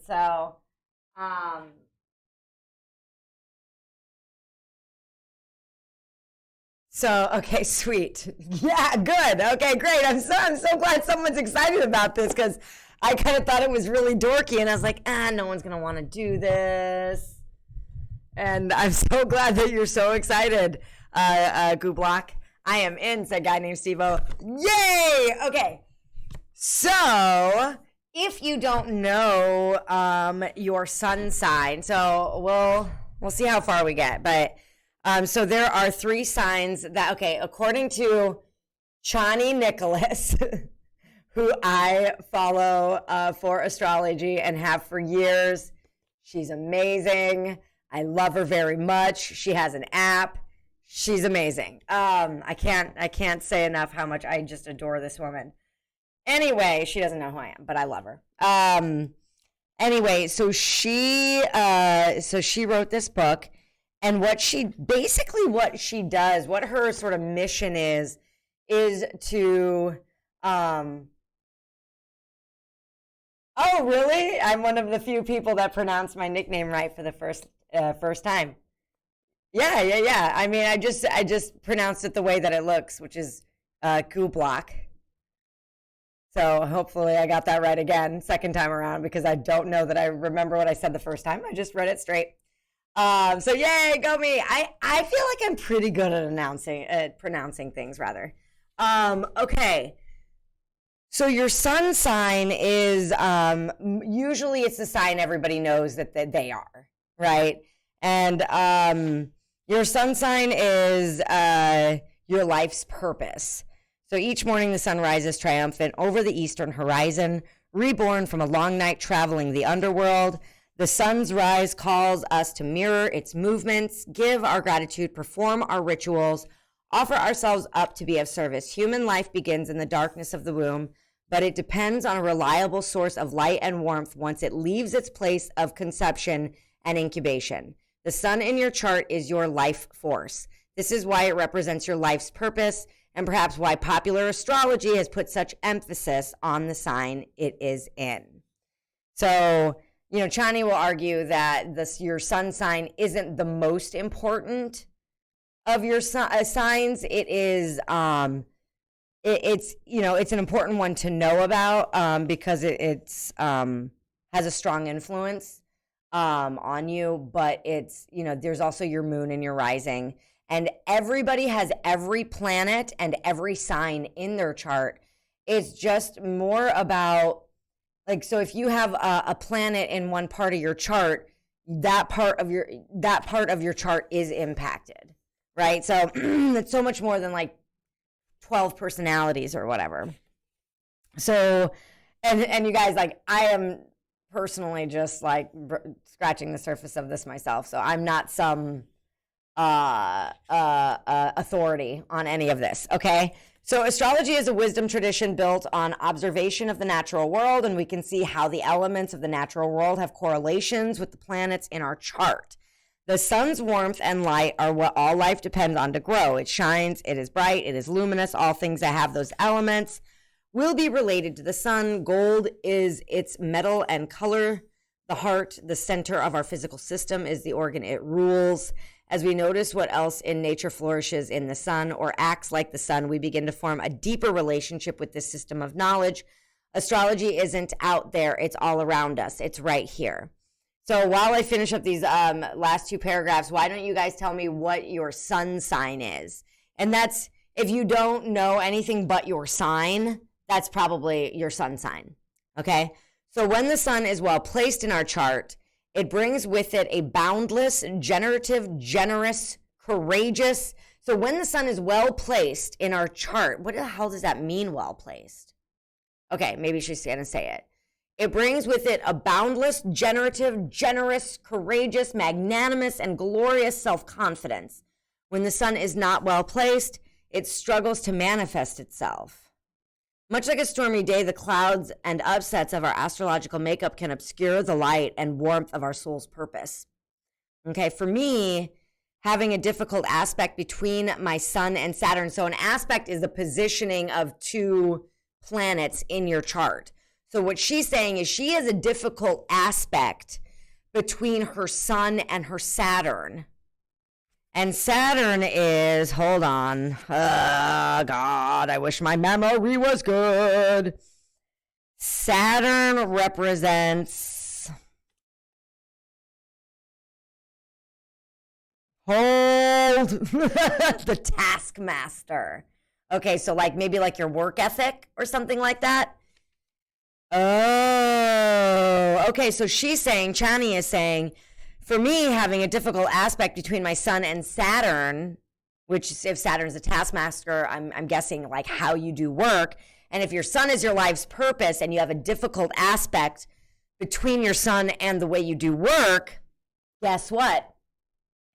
Right? So that's what she's pointing out about her own chart. And so you see how that works. Without consciously working against this aspect, I tend to settle quite easily into despair and frustration. My wife, on the other hand, who has no difficult aspects between the traditional planets that cause harm, Saturn and Mars, and her sun, and has a very helpful one from Jupiter, planet of optimism, is and has always been prone to finding solutions and staying proactive and positive in the process. I'm forever grateful for the support her chart and her heart lend to our lives, and highly recommend finding those who balance you out emotionally, psychologically, and astrologically. There are 3 main characteristics of your sun that you should consider as you unpack your life's purpose. So before I let you all know, hello, my sign in Chinese horoscope, or the other one? The other one, your astrological sign. So I'm a Leo, right? So whatever you are in that chart. Hello, Chrono Trigger 44. What's up? And then heyo. So yeah, let me know. Capricorn. We got Gooblock is Capricorn. Okay, so that means that you have a birthday that's real soon, or a birthday that just passed. So happy birthday. So the sign, okay, so there are 3 main characteristics of your sun that you should consider as you unpack your life's purpose. 1, the sign that it is in, so how you shine. Whoa, this goes way back. Okay, so gets so complicated and so fun. Okay, 2, the house that it is in, the area of life that you need to shine, the sign that it is in, and the house that it is in. And 3, the planets in aspect to your sun, who is influencing your ability to shine. Wow, she is going to not play around here. Okay, so here's the deal. Do you guys want to follow along, like figure out your charts? Because we could totally do this. I know I have my chart on my phone, but let me show you all. She recommends a website to go to find your chart if you want to also figure out where your sun is in all of these arenas. So, you could probably just go to astrology.com, honestly, and she uses whole house charts. Let's see here. You could probably just Google astrological chart, and then it'll ask you for your name, your birthday, your time of birth, and also your place of birth, location. The other thing that you might be able to do is I have an app. She has an app, and you can use it for free. It's, if you pay extra if you want more stuff, which of course I do. But then you can also probably get your chart on her app. So anyway, but I have a Capricorn on here. We have a Virgo. Guy named Steve is Virgo. We got Taurus. Yeah. Very nice. 3 earth signs. Really good. Oh, yeah. And thank you. Thank you for reminding me, Gooblock. Yeah, so there's also some interesting stuff about the signs and how each of them work. Each sign has its own way of functioning, its own flair, its own signature style. Each planet in your chart has to function in the style of the sign it is in. For example, Mars, planet of courage, drive, and desire, when in Aries, is action-oriented and extra fast. In Virgo, it's aggressively thorough. In Pisces, it's a seeker of great escapes and spiritual sustenance. Mars has a job to do, but how it does it varies by sign. So the signs and their styles. So Aries, independent, action-oriented. Taurus is stabilizing and grounded. Gemini is communicative and curious. Cancer is sensitive and caring. Leo is self-expressive and creative. Virgo is discerning and thoughtful. Libra, social, likable. Scorpio, intense, penetrating. Sagittarius, adventurous and positive. Capricorn is enduring and reserved. Aquarius is intellectual and insightful, and Pisces is intuitive and creative. So that is pretty cool. And then they all have modalities. They're cardinal signs, fixed signs, or mutable signs. So cardinal signs are Aries, Cancer, Libra, and Capricorn. So Gooblock, you'd be a cardinal sign. Initiates the long-term plan. Fixed signs is me, Leo, and Taurus, Chrono Trigger. And Taurus is harness the power, or Taurus harnesses the power of the material world. Leo harnesses the power of the persona. So this isn't exactly like you, but it's what the sign does in any fixed location on your chart. And then mutable signs, we have a Virgo, a guy named Steve-O, your Virgo, disperses skills. So that's pretty cool. We have all three modalities on here. And then elements, fire, that's I'm a fire. And then Capricorn, Virgo, and Taurus are all earth signs, that's why I thought about reading these. Grounding, stabilizing, manifesting, generative, and hardworking. Hey, very nice. So, Sun in Capricorn. So I'm probably, well, here's Sun in Virgo came first. So Virgo is a guy named Steve-O. In this mutable earth sign that is forever assimilating the knowledge it is receiving, your Sun in Virgo shines through a personality that prides itself on never stopping at good enough. You most likely feel invigorated when you've spent time, energy, and effort developing and perfecting the skills you want to apply your life's work. Never resting on your laurels, your Sun in Virgo will forever be busy refining some aspect you're offering. Serious in nature, your Sun in Virgo has a job to do and cannot be distracted from it. Varying astrological factors can impact this trait, but in general, you will always feel a greater sense of ease when working efficiently on something that is meaningful to you. Earth signs shine when getting things done that have a tangible result and a practical use. At the very least, anxiety is quieted when distracted with work that bears good results. Virgo's exacting nature is always attuned to the inner critic. Your Sun in Virgo can learn to dissuade the inner demons of perfectionism if you refocus your awareness on being of service to something you feel is sacred.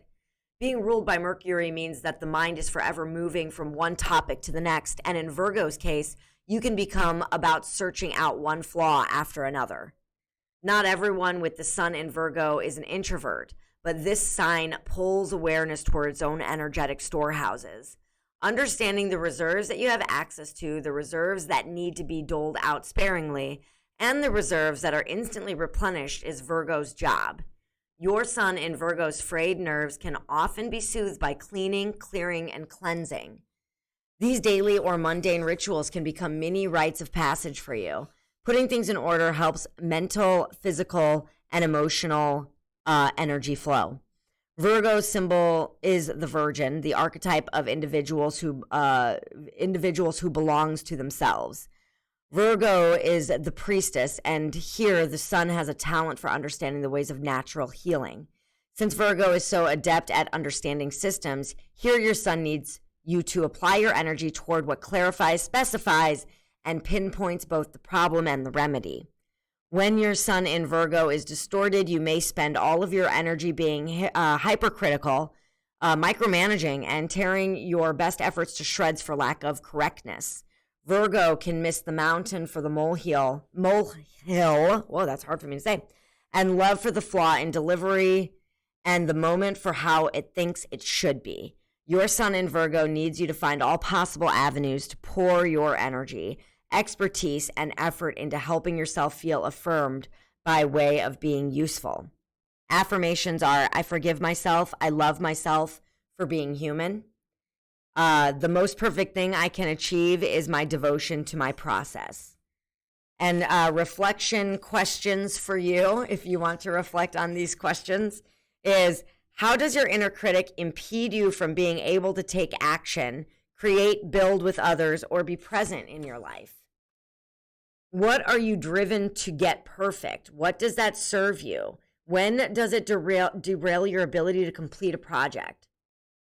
Do you feel that your ability to be exacting is tied to your life's purpose? Where in your life does your discernment serve you best? Where in your life does your ability to understand your systems of healing help you understand something about your calling? Where in your life does your ability to understand your systems of healing help you? Where in your life does your ability to understand your systems of healing? I don't know why I'm not able to digest that question. A guy named Steve-O, not kidding. This describes me word for word. Yeah. No, I know this. I'm amazed by this stuff. And then, if you knew, Steve-O, what house your son is in, like, you'll probably be blown away, because like whatever house your son is in is the area of life that you shine in. So I'd be curious to know. Mine is in my 10th house of occupation and career. Okay. So, and I'm a Leo, which I'm sure everybody probably could have guessed. What determines your chart? So if you look up your birth chart, I'm on the Chani Nicholas app, but you can probably just go to astrology.com and you put in your birthday, your time of birth, and your location of birth, and you can get your chart. And that'll tell you where your sun is in your chart, what house it's in. Okay, cool. And then let us know, because I want to know. And then, so I think we were on to, because I was going to do like the first one first, but we're going on to Capricorn, which is Gublock. Okay, so sun in Capricorn. In this cardinal earth sign, your sun in Capricorn finds ways to practically utilize your resources. Capricorn wants to make things work. Earthy is sentiment. Capricorn is interested in what will help it reach its mountain peak of choice and is not overly concerned with what won't. Here, your sun develops a reputation for being a high achiever. Your sun in Capricorn is more than likely able to shine while being pragmatic, but it's a pragmatism born from creatively engaging with the tools at your disposal. To do this, you must master the art of restriction. No sign understands long-term gratification like Capricorn. Capricorn is ruled by Saturn, the slowest planet in the traditional system. Saturn appreciates the gift of time. It takes many moons to get through a year, and both Capricorn and Saturn innately know how to conserve energy. Often feeling more comfortable expressing yourself with a little time under your belt, your sun in Capricorn is a silver fox awaiting its season. Getting better with age is a sentiment made for this sign.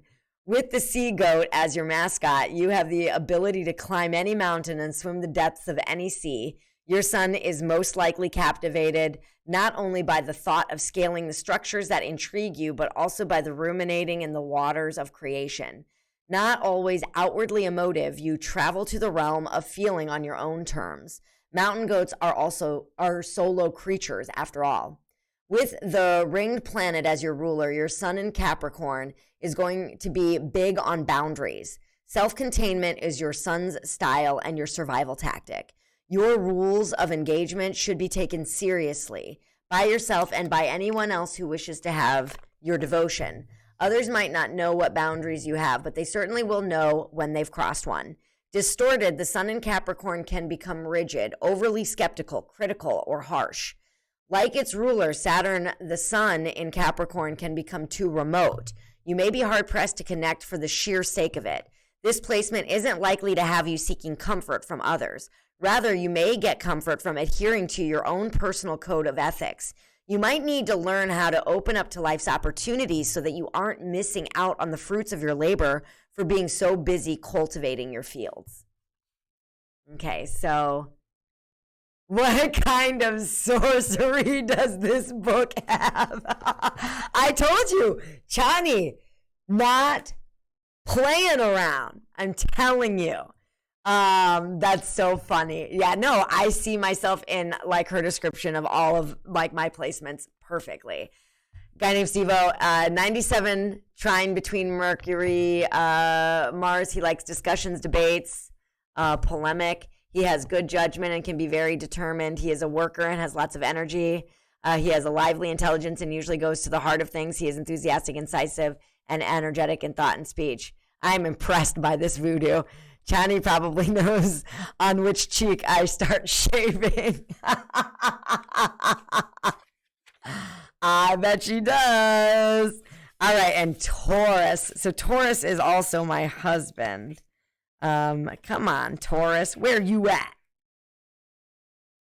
So Taurus. There's my Leo. I'll read mine last. Taurus. Oh, and crap. Poop. I want to make sure that Capricorn, Glubach, has their questions. Sun and Capricorn. Affirmations. My responsibility is to honor love, joy, and pleasure as much as I honor my work in the world. Good one. The other one is I honor my need for solitude. Reflection questions for you are: what part of you tends to suffer or go without to achieve the things you most want? Is this necessary? And then what or whom do you feel most responsible for? And then, do you feel that your ability to manifest your creative energy through being consistent, responsible, self-restraining, and reliable is a part of your life's purpose? If you've not yet found your way to do this, does the thought feel resonant to you? You feel that your ability to manifest your creative energy through being consistent, responsible, self-restraining, and reliable is a part of your life's purpose. So if you've not yet found your way to do this, so what I invite everybody to do is, if you can figure out what house your sun is in, definitely do that, because that's the next portion of this sun sign reading. So here's our Taurus, which is Chrono Trigger 44. The sun is the fixed earth sign of Taurus. The sun in the fixed earth sign of Taurus shines when it stabilizes, steadies, and builds with the resources that it has. Taurus takes the rushing, exuberant, and unrefined energy of life and makes use of it, molds it into a masterpiece, cultivates the fields of its potential with its uncanny ability to manifest. Taurus's magic might be slow, but it is also stubbornly strong. Taurus cannot be pushed, forced, or hurried. Nature doesn't rush, and neither does this bull. The horns of the bull, the symbol for Taurus, represent fertility. In part, due to the bull's domestication and use for agriculture, the horns of this magnificent beast have often been associated with the crescent moon, the symbol of goddess, creatrix, and giver of life. Generally, horns have been associated with the fallopian tubes, but beyond anatomy, Taurus energy is generative. Ruled by Venus, the goddess of love and connection, Taurus has a natural fecundity. Ooh, I didn't know Taurus is such a sexy little sign, right? Okay, so as a fixed earth sign, Taurus is the hub, gathering all those in need around it. If you have the sun in Taurus, you'll most likely be energized by being generous, resourceful, and relaxed. No one knows how to chill like a bull. Appreciative of all things tasty, comfortable, luxurious, and sensually pleasing, your sun in Taurus knows how to enjoy the physical realm. Your sun in Taurus is here to build and fully enjoy a life of pleasure and productivity. When distorted, this energy can become controlling, possessive, stubborn, and overly fixated on stability.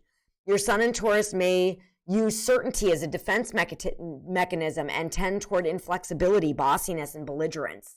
Because your sun's mission is to stabilize, taking risks, changing course, or leaving halfway through a bad movie can feel like too much of a deviation from your generally consistent rhythm. You may therefore get stuck in your ways, ruts, and ideas about life. Your sun in Taurus will be challenged to learn how to balance your desire for consistency with the need to take the necessary risks to support your personal growth. So I just had an issue with friends that popped that question in my mind. Oh, wait a minute. Am I missing something? Impressed Chani probably knows which cheek I say. I just had an issue with friends that popped that question in my mind. Okay. I don't know if I understand that comment. All right. So Chrono Trigger 44. I'm allowed to change my mind is one of your affirmations. And I am just as worthy of love and support as those whom I offer it. And reflection questions for you is, in what part of your life do you feel you are good at building, stabilizing, and creating? In what part of your life do you tend to get inflexible? And how do you see your ability to build something solid or monumental as tied to your life's purpose? If you don't feel you've developed the ability to do so yet, does it sound like something that would give you satisfaction and joy? She's very insightful, this Chani. All right, so here's Leo, which is me. In the Northern Hemisphere, where this astrological system originated, the sun is the strongest in late July and August.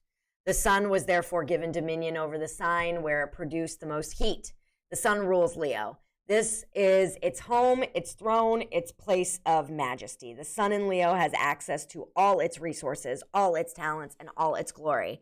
Having the sun in Leo means that you are meant to burn bright. Confidence, eminence, and heart are some of the positive attributes of the sun in this fixed fire sign. Here your sun shines without shame, gloriously, lavishly, and unabashedly exclaiming itself as the central giver of heat and light. Your sun in Leo needs to celebrate and be celebrated. Royal in your style, your sun in Leo needs to rule something. Though not everyone born while the sun is traveling through Leo will be driven to lead, at the very least, your central mission in life is to find a way to give your life force and get applauded for it.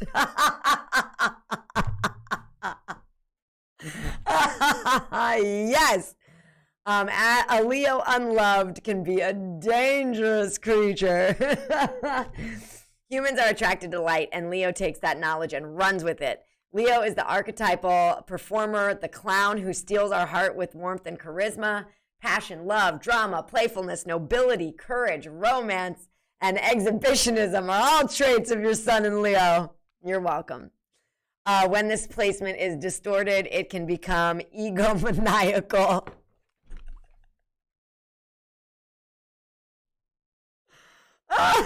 Domineering and self-obsessed. Without the right stage, your sun can become a bitter, graceless, heartbroken creature whose playfulness gets overshadowed by entitlement. Your sun in Leo needs to find the most appropriate uses of its charisma and charm so that self-righteousness gets cut off before it can take root. That's for damn sure. Using your personality as a vehicle for doing the work that is yours to do in the world is where your sun in Leo will lead you toward great fulfillment. Yes. That is 100% true. My affirmations are, I am allowed to love the applause I receive. Oh, that really speaks to me. Wow. So I am allowed to love the applause I receive. I honor my energy by finding ways to joyfully express it on the stages that are most appreciative of it. That's very nice. And reflection questions for me is, where in your life do you feel applauded, appreciated, and recognized for your gifts? Do you admonish yourself for needing applause and appreciation from others? Yes, I do. Do you feel that your self-expression, creative energy, and ability to shine are tied to your life's purpose? You may still be figuring out the specific way in which you shine, but does the thought of utilizing your creative energy in the world feel important and central to your life's purpose? So yeah, that was some good reading right there. So yeah, this is from my Chani Nicholas book. You Were Born for This. Check her out, ChaniNicholas.com. She's amazing. So, I should probably be wrapping up, and I want to do a little relaxation thing with all of you before I say goodbye. But I will bring this book back next Friday if y'all want to meet, and you can get your charts prepared. God, I got like a little hive going on here. And you can find out where your sun is in your house, in your chart, and then figure out your rising sign, your moon, and where they reside in your chart, what house. Because I think that she basically helps us kind of put things together. And I think it'd be fun, because I wouldn't say I'm a beginner at astrology. I think that I know more than your average Joe, but I'm just learning this stuff personally. So yeah, so if that's something y'all want to do, I'll bring the book next week and we'll see if we have a crowd that's up for it. So before I say goodbye to everybody, I want to just do sort of a relaxation practice with everybody. I really do like chilling out. Yeah. I'm into being chill. So, guy named Steve-O, before we jump in, I want to read your comment. Virgo on, oh God, something's making me itch. I have like a skin thing where the littlest thing will kind of set me off in an itching frenzy. Virgo in house 3. You may pull everything to pieces, analyzing, criticizing, overthinking, and overanalyzing is probable. A busy early environment. He is proactive, tending to details. Usually won't take on anything without examining the pros and the cons. He's very careful. Sometimes a manic is taking everything into account, even if the slightest detail can be a worrier and a fretter. So sun in 3rd house. So your sun in your 3rd house. The 3rd house represents communication, daily rituals, neighborhoods, siblings, extended family, and good friends. In motion, we are less stable and more available to the influences of the world. If your sun is in your 3rd house, you'll most likely thrive in a transit and in transitional spaces. Here, your sun shines while going about your day. With sun in the 3rd house, you'll need to spend your energy communicating, exchanging, and dispersing ideas, and will generally have a lot going on at all times. Relationships with siblings, cousins, extended family, and close friends will play a key role in the development of your life's purpose. That's not to say these relationships are easy, but that the issues that come up within them can become defining for you. Because this is also the house of ritual and traditionally known as the temple of the goddess, having your sun in the 3rd house could mean that you have a natural affinity for spiritual ritual, goddess cultures, mythologies, and religions, or that spirituality is an essential part of your identity. So let me know if that rings true for having your sun in the 3rd house. Reflection questions. How much of your day is spent in motion, physically or mentally? Do you feel more alive with a variety of things to do every day? How much of your day is spent reading, writing, or speaking to others? How have your relationships to siblings, extended family, or others defined your sense of self? Let me know, guy named Steve-O, if that hits any nails on any heads for you over there. And let's go ahead and just scooch up to the front of our seats here, away from the chair back. First part was pretty much on point, but the house bit is kind of off. Okay.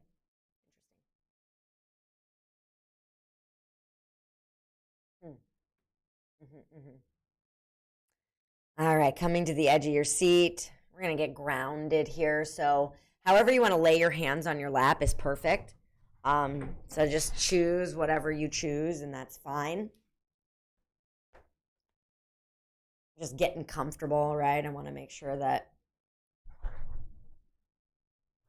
don't have anything buzzing around in my head. And go ahead and just start to feel into your sit bones on your chair. I have a really hard time connecting with my sit bones, so I'm kind of just rocking side to side. Sometimes I have to touch them to really feel where they are.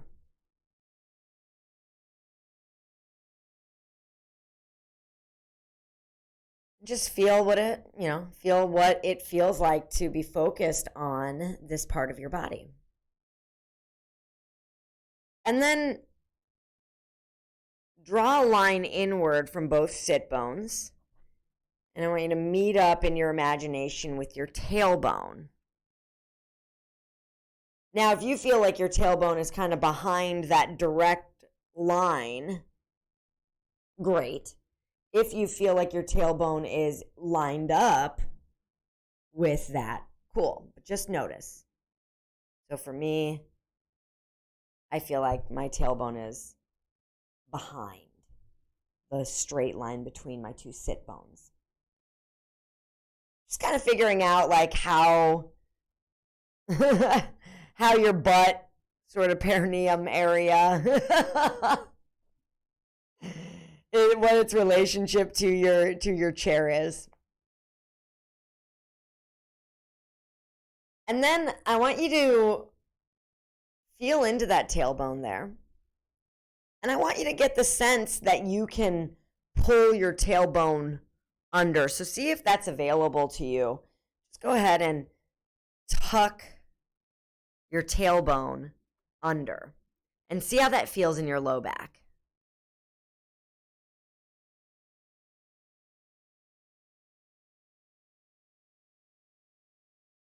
How does it feel on the front side of your body?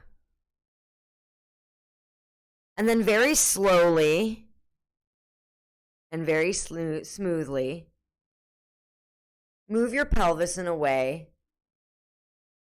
that starts to arch your low back, but pulls the tip of your tailbone back behind you.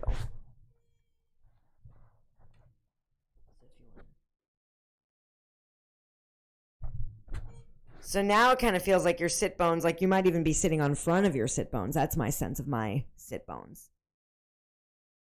And then once again, very slowly, tuck tailbone under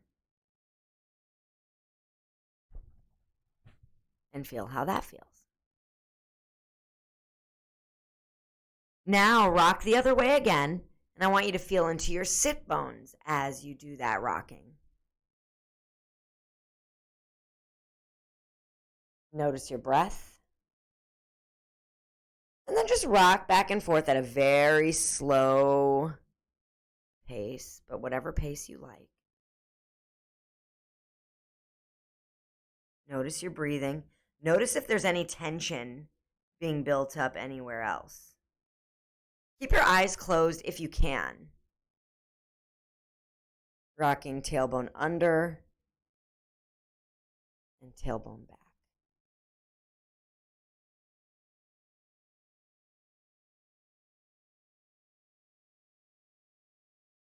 I'm noticing that my breathing is very shallow. It's almost holding like an equilibrium, like I'm not breathing. But it doesn't feel like I'm holding my breath. And then very slowly, wherever you are, doesn't matter, slowly bring yourself back in your low back and your sit bones and your tailbone to neutral. And it feels right in the middle of everything. Take a deep breath.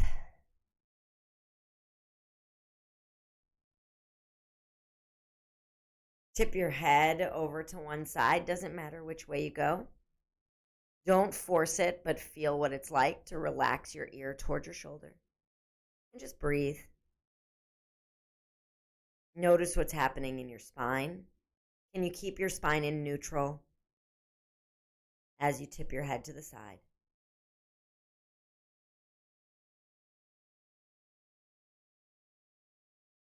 If you think it might feel good to sort of pet the side of your neck where you're feeling a stretch, you can do that. Or you can leave it alone.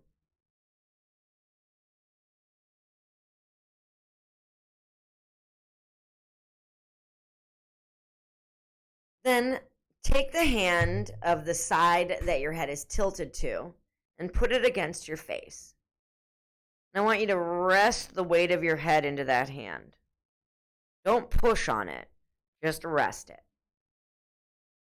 And then use that hand to push your head back to upright.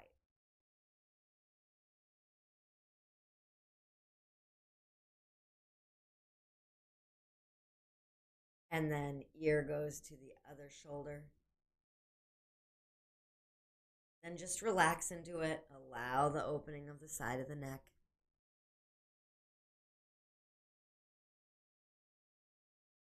Oh, this side feels really good to rub.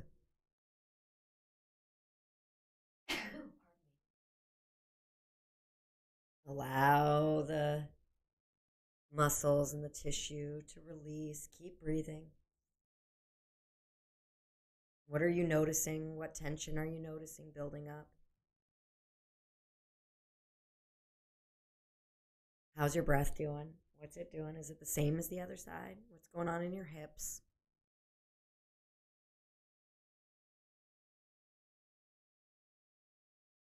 And take the hand of the side that your head is tilted toward. Bring it to your cheek and rest your head on that hand. And then bring your head to upright.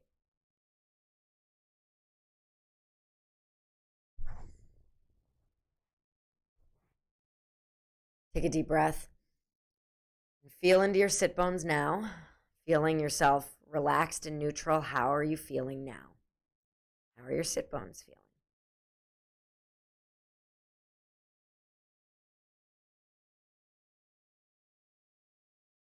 And then if your eyes are closed, bring yourself back by kind of looking around your room.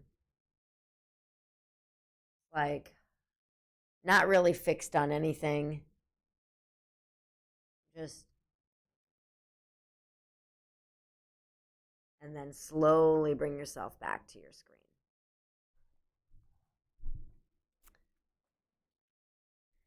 Hope you enjoyed today's relaxation practice. A guy named Steve-O, you misread it. You think it's perfectly on point, which is kind of unnerving. Yeah.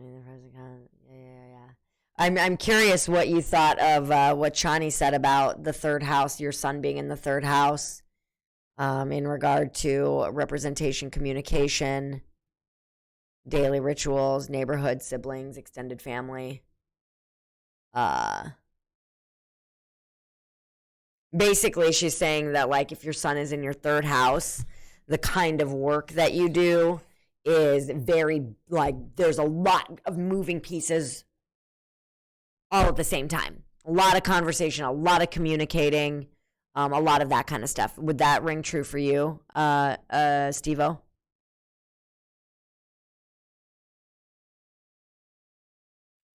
I am curious. Mine is, yeah, you said yes. Okay, cool. My son is in my 10th house. And so the 10th house is the place of career, public roles, prominence, and reputation. The sun in the 10th house must manifest itself out in the world. With your sun here, you must shed your light in places and spaces where it will be seen. There is nowhere to hide in the 10th house. Here, everything is public, and either your personality is used as a vehicle for your profession or your identity is tied to roles that you occupy in the world. You may or may not be comfortable in the spotlight, but with the sun in the 10th house, you must make peace with it at some point, as you'll either be thrust into it or feel a sense of unlived potential for refusing it. Yeah. So, a guy named Steve, especially since I have my daily routine of getting up at 5 a.m., going to work, etc., but it still feels like I've not enough rituals. Yeah. No, 100%. I feel like I keep adding rituals too. I'll be real honest. I'm a very like systematic kind of person. In fact, I wonder where Capricorn is in my house. Oh, that's funny. So Capricorn is my third house. No, Capricorn, not Capricorn. I'm looking for Virgo, aren't I? I wonder where my Virgo is. Let me see if I can find where Virgo is in my house, or which house Virgo is in. My 11th house. And what is the 11th house? I will have to find 11th houses. Let's see, Google. See, told you I'm still learning too. 11th house. Let's see here. Friendship. Okay, so Birch responds to help me understand the behavior when it comes to group dynamics, community, friendship. Okay, so Virgo is in my 11th house. my 11th house is in Virgo. And your Virgo is very like perfectionism. That's interesting. I wonder how that plays out in my chart. See, so that's interesting, right? So you can find out, where every sign is in your chart, and every planet, and they all play a role in, who you ended up becoming, supposedly, but I think that we can all say we've had a pretty profound experience here tonight. But anyway, I better wrap it up. I gotta get going. Yeah, hungry. Yeah. Oh, it was really, really interesting. Yeah, I'm astounded by astrology. If I didn't have such a incredible I don't know what word I'm looking for. It's extremely profound, and I'm always amazed at how dead on it is. And unfortunately, my husband thinks it's all silly, and whatever. It might be silly, but come on, crazy accurate. At least what we all were experiencing tonight. So again, just to plug her because I think she does incredible work, Chani Nicholas. I love her horoscopes because her horoscopes are usually affirmations or something like that. It's not just oh, you're gonna, get to talk to a friend today, right? She talks about some of the emotional issues you might be dealing with, or themes, general themes you might be dealing with, and how you might be showing up to them, and then affirmations to get you through the week, which I think is really cool. She actually started out in basically social justice, and she was a writer, and she said that astrology always just really called her, and so she started studying it, and she just got deeper and deeper and deeper and deeper, and next thing she knew, she's doing horoscopes on the freaking internet, and she's real good. So check it out. I'll bring the book next week. We'll see. We'll see if we bust into it. I also, like I said, I brought cards today as well, so I can also bring those next week too, and we can play. And then maybe I'll play a video game. We'll see. All right. I am going to end it here. Thank you, everybody, for joining. I'm so grateful that you were able to join. I had a lot of fun. And I will be here next Friday again at 6:30 p.m. And we'll see what I got on the docket. All right. Peace to everybody, and have a lovely, amazing, magical weekend. Bye-bye.